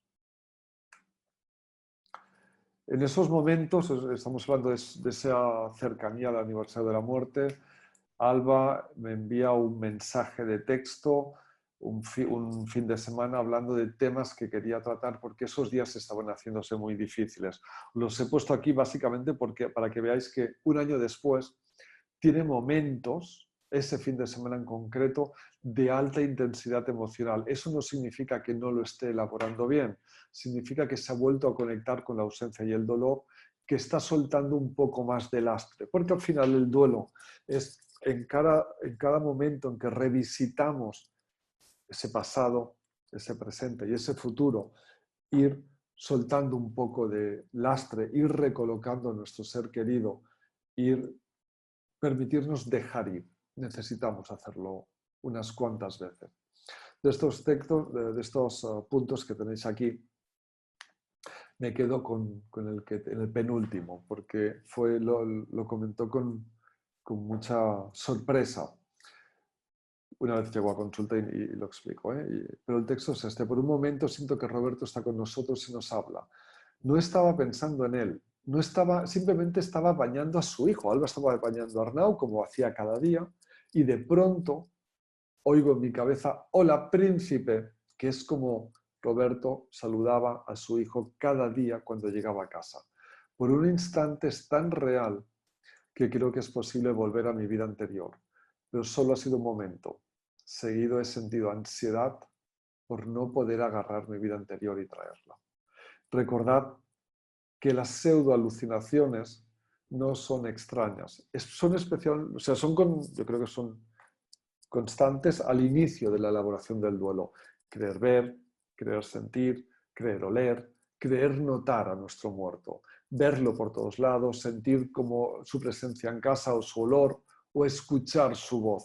¿Okay? No es extraño. Estas pseudoalucinaciones forman parte de la elaboración del duelo. Creo que las hemos experimentado todos. Bueno, a partir de aquí ya estamos entrando más en esa tarea 4, empezamos a utilizar autoinstrucciones como ahora no es el momento, ya lo pensaré más tarde, para dejar muchos temas de lado y centrarse en aquello que tiene que hacer, en lo que es importante, en el trabajo y demás. Decide que tiene que reconstruir su vida, sus relaciones sociales y quedar con hombres. De hecho, ya empieza a tener una aplicación de ligue y tiene algunas citas. Y llegan las segundas Navidades, esta vez que casi son las primeras, recuerdo que las primeras en el tiempo no las había casi vivido, pero esta vez junto a su familia deciden, su familia biológica, con la política cada vez tuvo más problemas y acabó con una ruptura grave, importante, pero organiza con su entorno más cercano, familia y amigos, cómo quiere que sean sus familiares, sus navidades, perdón, ¿ok? Deciden dejar una mesa, una silla en la mesa para recordar que Roberto ya no está, que es el padre de su hijo, y deciden recordar en esa cena de Navidad, en esa comida de Navidad, en esa cena de fin de año, deciden recordarlo de una forma amorosa y balsámica. Okay, y a partir de aquí nos centramos ya en las últimas tareas del duelo, en volver a construir relación, vínculos emocionales con otras personas, empezar ya se había deshecho de ropa, libros y demás de una forma adecuada, trabajada en terapia, y ya le quedaba la última parte, que era ir vaciando el iPad y el ordenador con todas las cosas que tenía. Eso evidentemente son nuevos reencuentros con el pasado. ¿Okay? Y finalmente, planificar todo su tiempo libre personal planificado.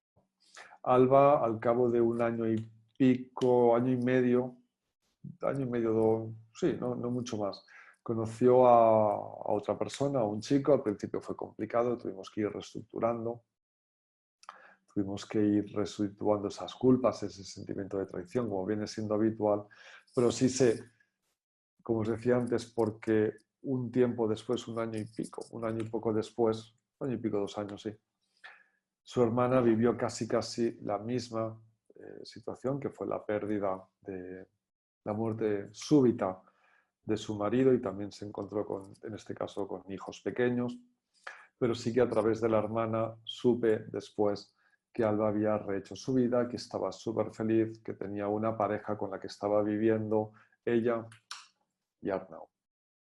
A pesar de todo esto, en ningún momento, según la hermana, en ningún momento olvidó a Roberto ni dejó de rendirle un cierto homenaje y afecto y cariño en actos familiares y en la educación de su hijo.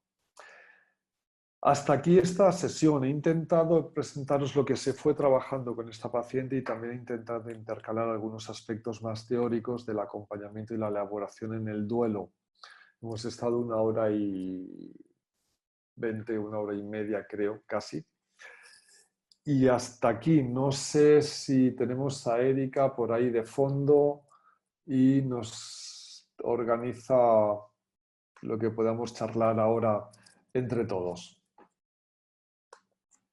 Dejo de compartir pantalla. Hola Juanjo, buenas tardes, buenos días. Buenas. Y estoy por aquí. Buenas tardes, buenos días, buenas noches, Erika.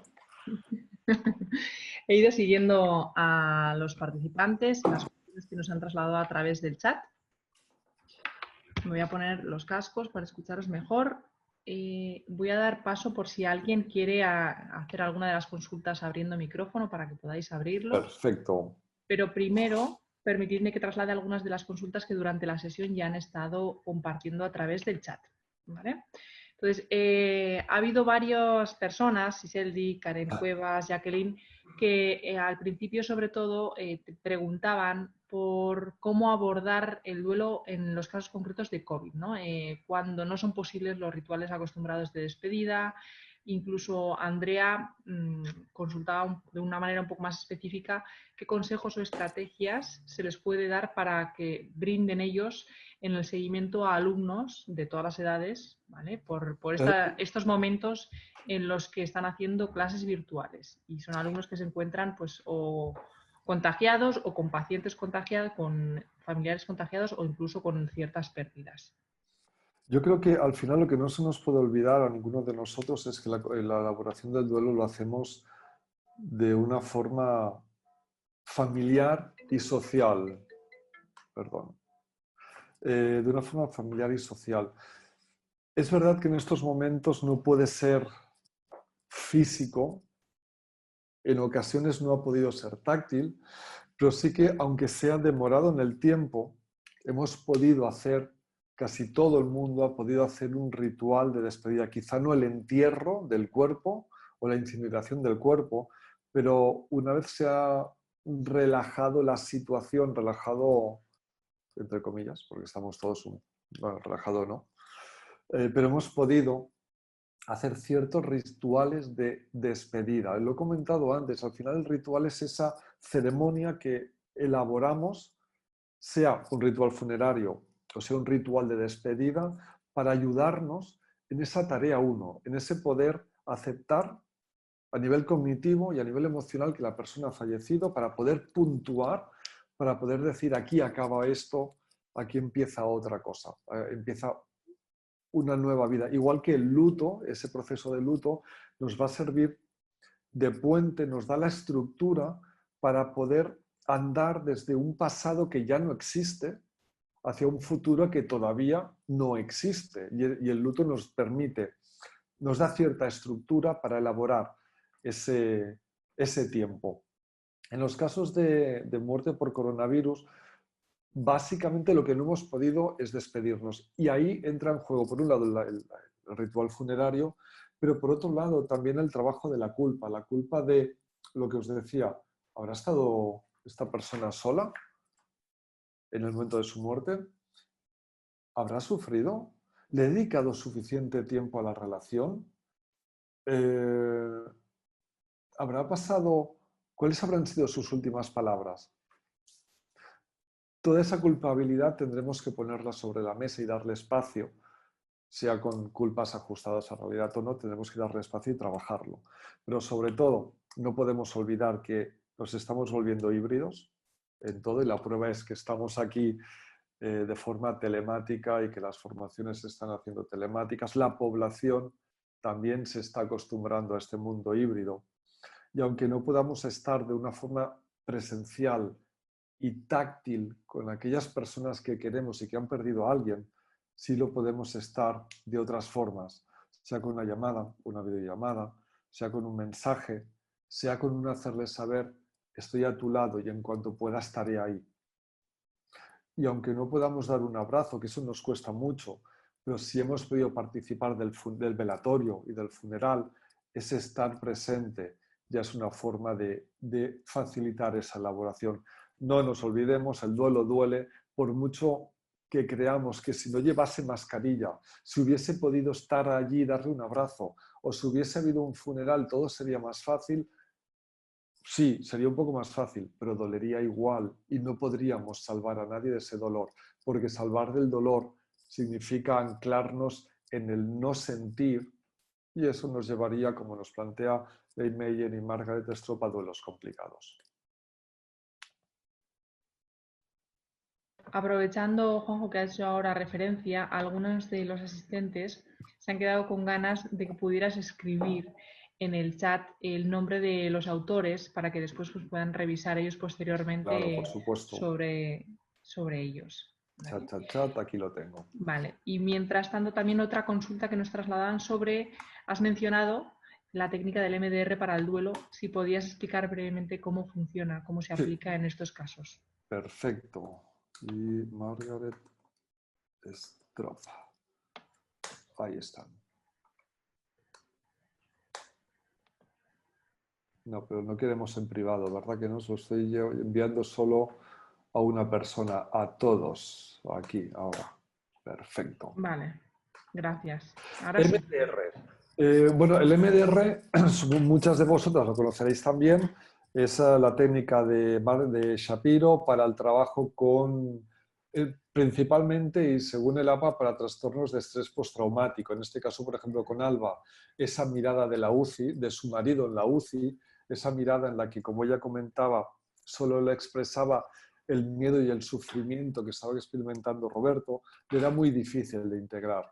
En palabras de haciendo un resumen de lo que comentan los especialistas, incluido el Joseph Ledoux, lo que nos plantea es que en esos momentos la amígdala se ha activado muchísimo, tanto que el hipocampo ha dejado de procesar y esas experiencias se quedan almacenadas en nuestro mundo emocional y se quedan almacenadas de una forma fragmentada y como no somos capaces de darles orden, no podemos elaborar y digerir, ¿okay? Lo que son los procesamientos adaptativos de la información, los que utilizamos habitualmente, se quedan bloqueados. El ejemplo es muy sencillo. Cuando a ti ha estado a punto de atropellarte un coche rojo y ha pegado un frenazo y el claxon, en ese momento tienes una reacción de shock, te asustas, ¿okay? Te activas totalmente.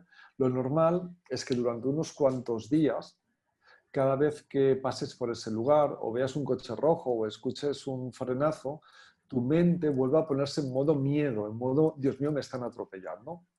Pero de forma natural esa experiencia la vamos procesando, estoy simplificando un montón. Que conste que estoy simplificando, ¿vale? Es solo para que quede más comprensible. Si me escucha alguien que conoce bien, ya sabe que es una simplificación. Por tanto, como toda simplificación, no es exacta, por si acaso hay dudas. Al cabo de unos cuantos días, conseguimos sacar el aprendizaje de ese trauma en T minúscula que hemos experimentado, aprendemos que antes de cruzar hay que mirar a los dos lados de la calle y dejamos de reexperimentar toda esa activación emocional y física, ¿de acuerdo? Ese es el procesamiento adaptativo normal.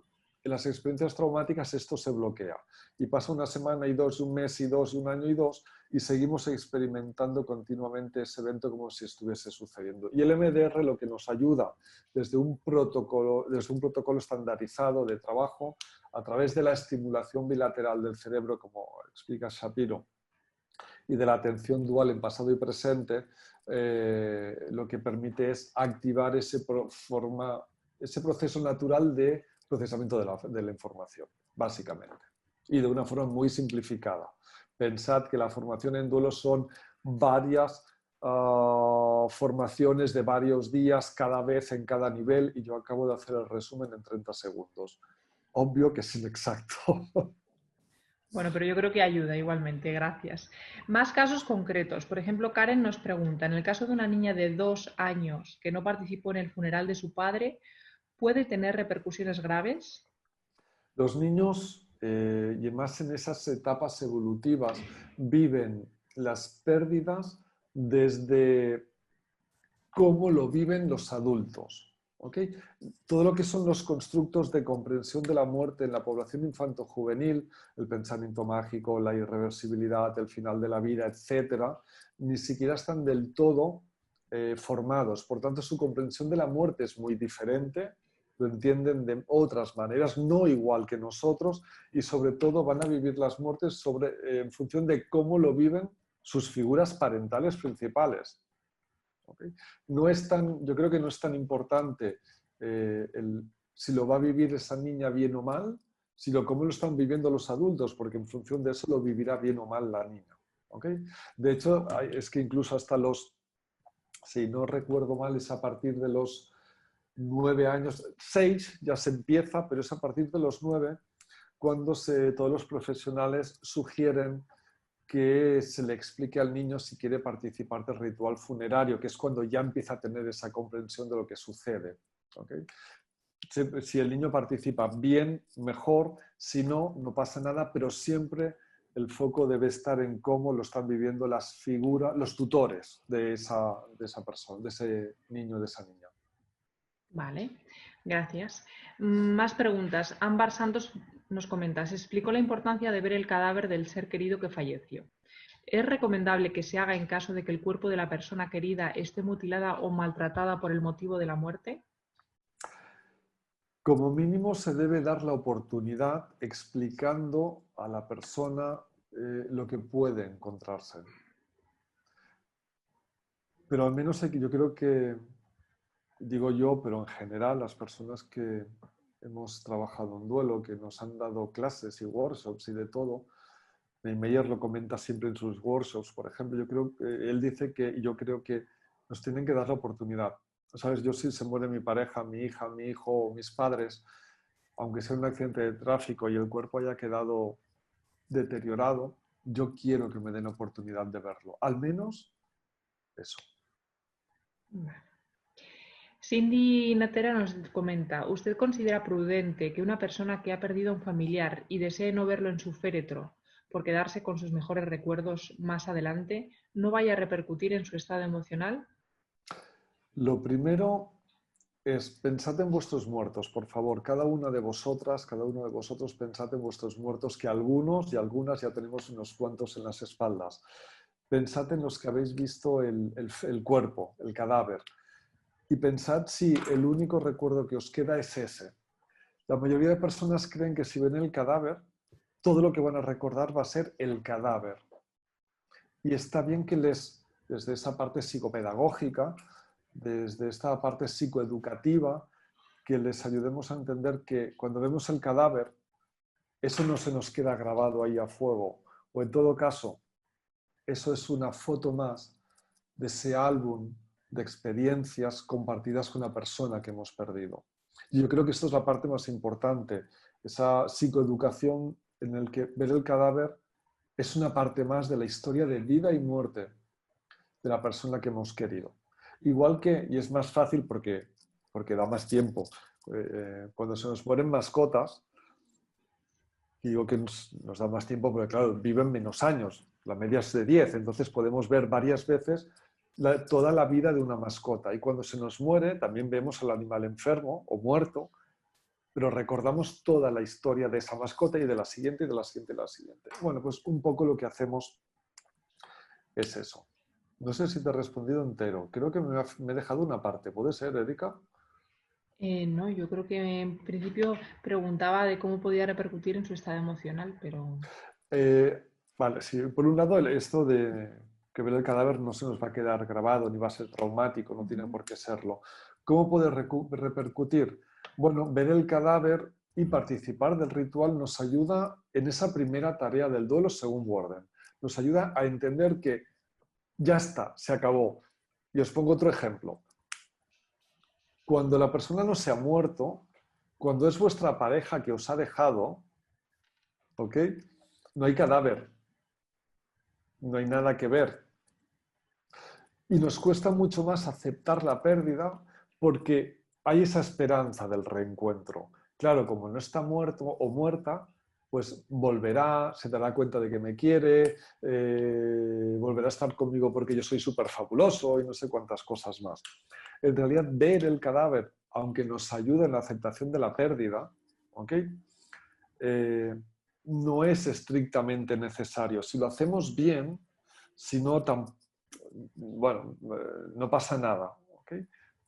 Lo único que nos puede costar un pelín más esa esperanza del reencuentro, ese creer que la persona puede volver. Si yo he visto el cadáver, voy a tener mucho más claro que la persona no vuelve. Se ha muerto, la hemos enterrado. vale. Jackie Castillo comenta, ¿cómo se supera un duelo o cómo puedo manejarlo cuando la persona falleció en otro país? Bueno, precisamente tiene que ver con lo que estábamos hablando. Por un lado, si rompe orden cronológico o no, tiene que ver con el tipo de muerte que, que ha sucedido. Y el gran problema cuando alguien muere lejos es que no somos conscientes del todo de que realmente se ha muerto. Volvemos a esa tarea uno y volvemos a esa aceptación, entender, aceptar que se ha muerto, que se acabó, que no hay más. Nos suele costar más porque en realidad si te llaman y te dicen, oye, que tu padre, tu madre ha fallecido, pero es que yo estoy aquí, mi padre y mi madre están allí. Y cuando cuelgue el teléfono, mi vida seguirá igual, no ha pasado nada. Habitualmente, hasta que esta persona no se va al lugar, no conecta del todo con ese, ostras, es cierto, la persona ha fallecido. Hasta que no regresas en verano o hasta que no coges el avión y te vas corriendo al entierro o al funeral o llegas lo más pronto que puedes, hasta ese momento uno no se da cuenta, tarea uno, que de verdad la muerte nos ha zarandeado. Gracias. Gladys Gómez pregunta, hablabas acerca de anticipar los momentos críticos para que no nos tome de sorpresa. ¿Qué tareas se podría ya trabajar para que la persona esté preparada? Básicamente, cuando anticipamos, lo que hacemos es eso, es anticipar. En estos momentos, bueno, es verdad que este año es raro, este año es diferente, obvio, pero en un año normal, en el 2019, por ejemplo, lo que haríamos ahora mismo sería, oye, estamos en verano. De hecho, para trabajar el verano ya iríamos tarde. Yo, por ejemplo, cuando con los dolientes empiezo a trabajar las navidades, las empiezo a trabajar en noviembre con un mes de antelación, pensar que son 2 sesiones, 3 sesiones como mucho, donde ya empiezas a plantear, oye, dentro de un mes y algo, va a ser Navidad. ¿Qué hacías antes? ¿Cómo celebrabas la Navidad cuando tu marido estaba vivo? ¿Cómo lo vas a hacer este año? ¿Qué cosas podemos...? Y esto al final no se trata tanto de que haya técnicas concretas, sino de sentarnos y poder compartir y que la persona, sobre todo el doliente, comparta con nosotros lo que hacía, lo que va a hacer y valorar si es la mejor opción o si podemos introducir cambios, como, no sé, en el caso del verano sería, oye, pues en lugar de quedarme en casa, no te esperes al último momento, vamos a planificar ir de vacaciones con el grupo de amigos o de amigas. Eso no significa que no te vaya a doler, te va a doler, claro que sí, pero no te explotará en las manos. Sobre todo se trata de anticipar Navidades, fin de año, Reyes, ir a comprar los regalos de Reyes. Por ejemplo, para Alba, un momento crítico era no el día de Reyes, sino ir a comprar los Reyes, porque iba junto a Roberto. La muerte de parejas, por ejemplo, el Día de los Enamorados, San Valentín, como no, ¿de acuerdo? El aniversario de cuando se pidieron de casarse, el día de la boda, todos esos momentos especiales. Cuando se muere un padre, pues el Día del Padre, por ejemplo. ¿Okay? Se trata de anticipar esos momentos y poder buscar alternativas menos dolorosas, solo menos dolorosas a esa situación, a ese momento. Muy bien. María pregunta si tiene sentido elaborar el ritual funerario cuando ha pasado ya tiempo. Sí, da igual, no importa. Cuando la persona tiene dificultades en la primera tarea, en aceptar la pérdida, en asumir que esa persona ya no está, cuando hay dificultades en vivenciar hasta aquí ha llegado una parte de mi vida y aquí empieza otra, sí, un ritual está bien. Pero insisto en lo que comentábamos durante la sesión, no se trata solo del ritual funerario, que es lo primero que pensamos. Cuando hablamos de un ritual, podemos hacer también un ritual en el aniversario de la muerte, ya los 2 años de la muerte. O podemos hacer un ritual de recuerdo, de homenaje para el día de su cumpleaños, porque el ritual lo que hace es enmarcar un momento especial para poderlo vivir de una manera especial. ¿Okay? No solo es el ritual funerario.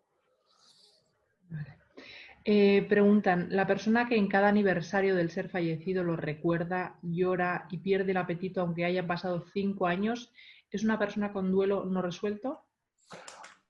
Hombre, no lo sé. Es la respuesta de los psicólogos, depende. Es la mejor respuesta. No tengo ni idea. Tendríamos que explorar muchísimas otras cosas.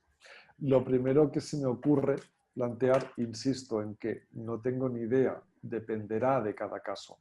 Pero si solo ocurre en el aniversario de la muerte y el resto del año es funcional y ha construido su vida, puede ser una forma de honrar la memoria del muerto.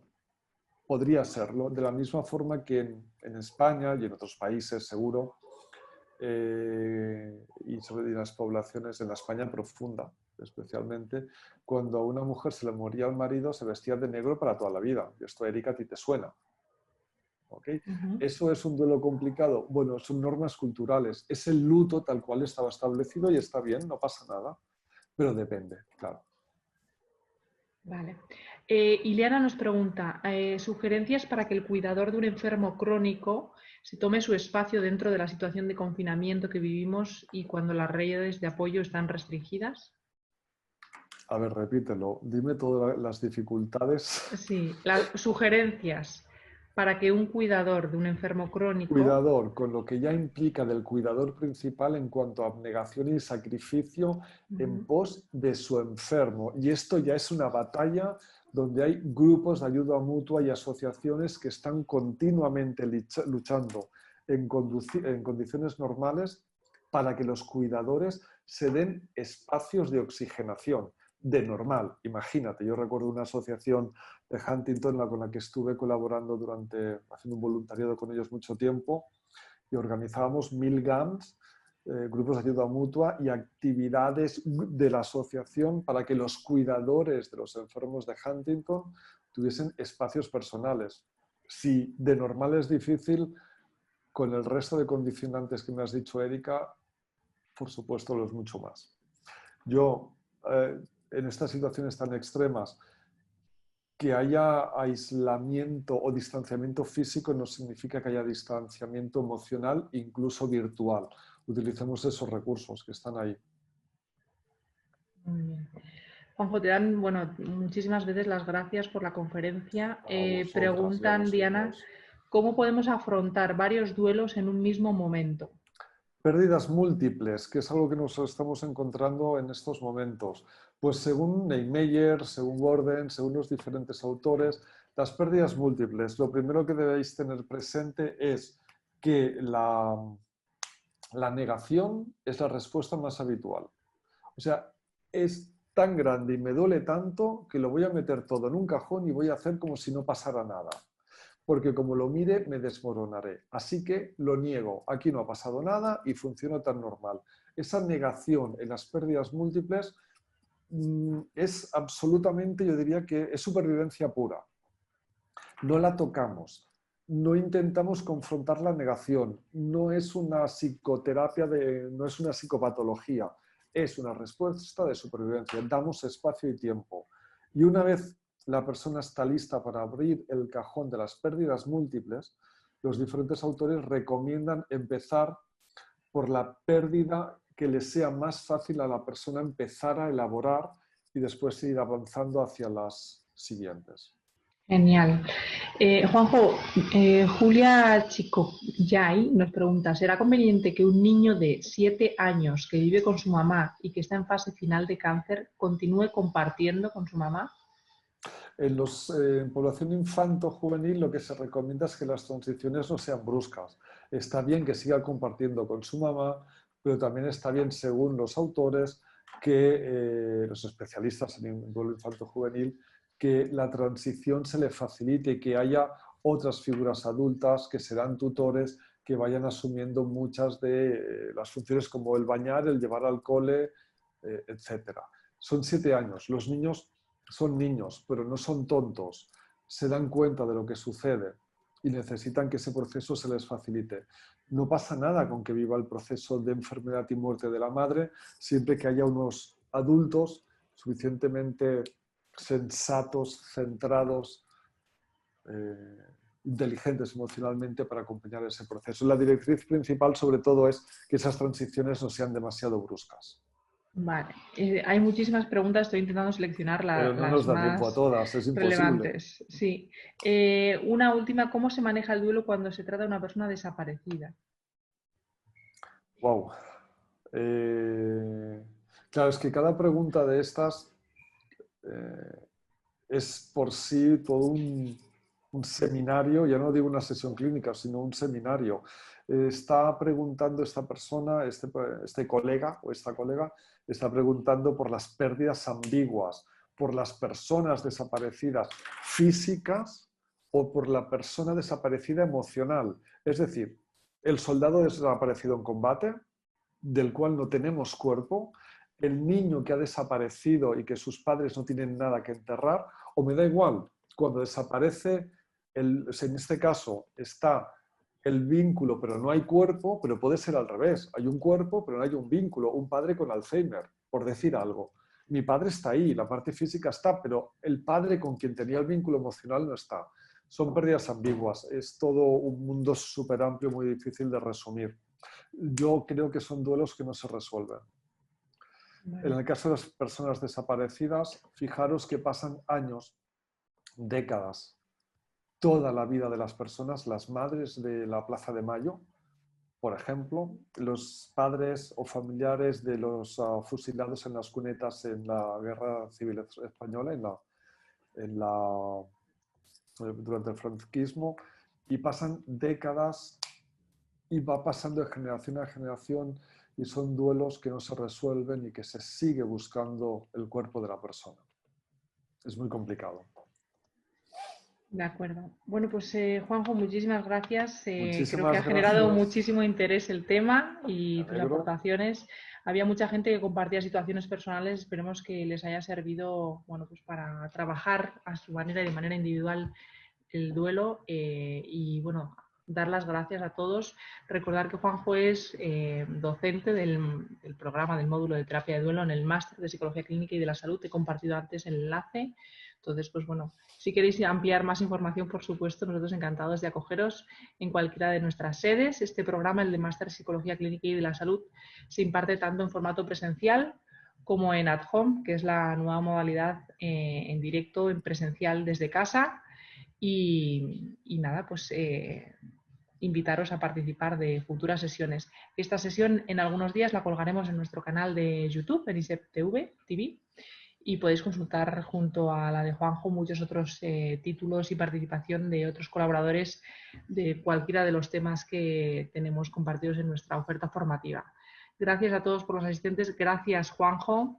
Gracias Por... a todos por estas 2 horas en diferentes formatos horarios y a los que después puedan hacer el visionado de la sesión vía el canal de ISEP. Muchas gracias por todo este tiempo, por el montón de preguntas. Me sabe mal que no tengamos tanto tiempo, pero estas son las limitaciones del mundo híbrido y del mundo presencial. Gracias. Gracias Daniel Matamoros, a Siseldi y a todo el Colegio de Psicólogos de Honduras también por la colaboración en este evento. Y bueno, les esperamos en ISEP en futuros eventos. Muchísimas gracias a todos. Buenas tardes, buenos días y que disfruten de la semana. Gracias.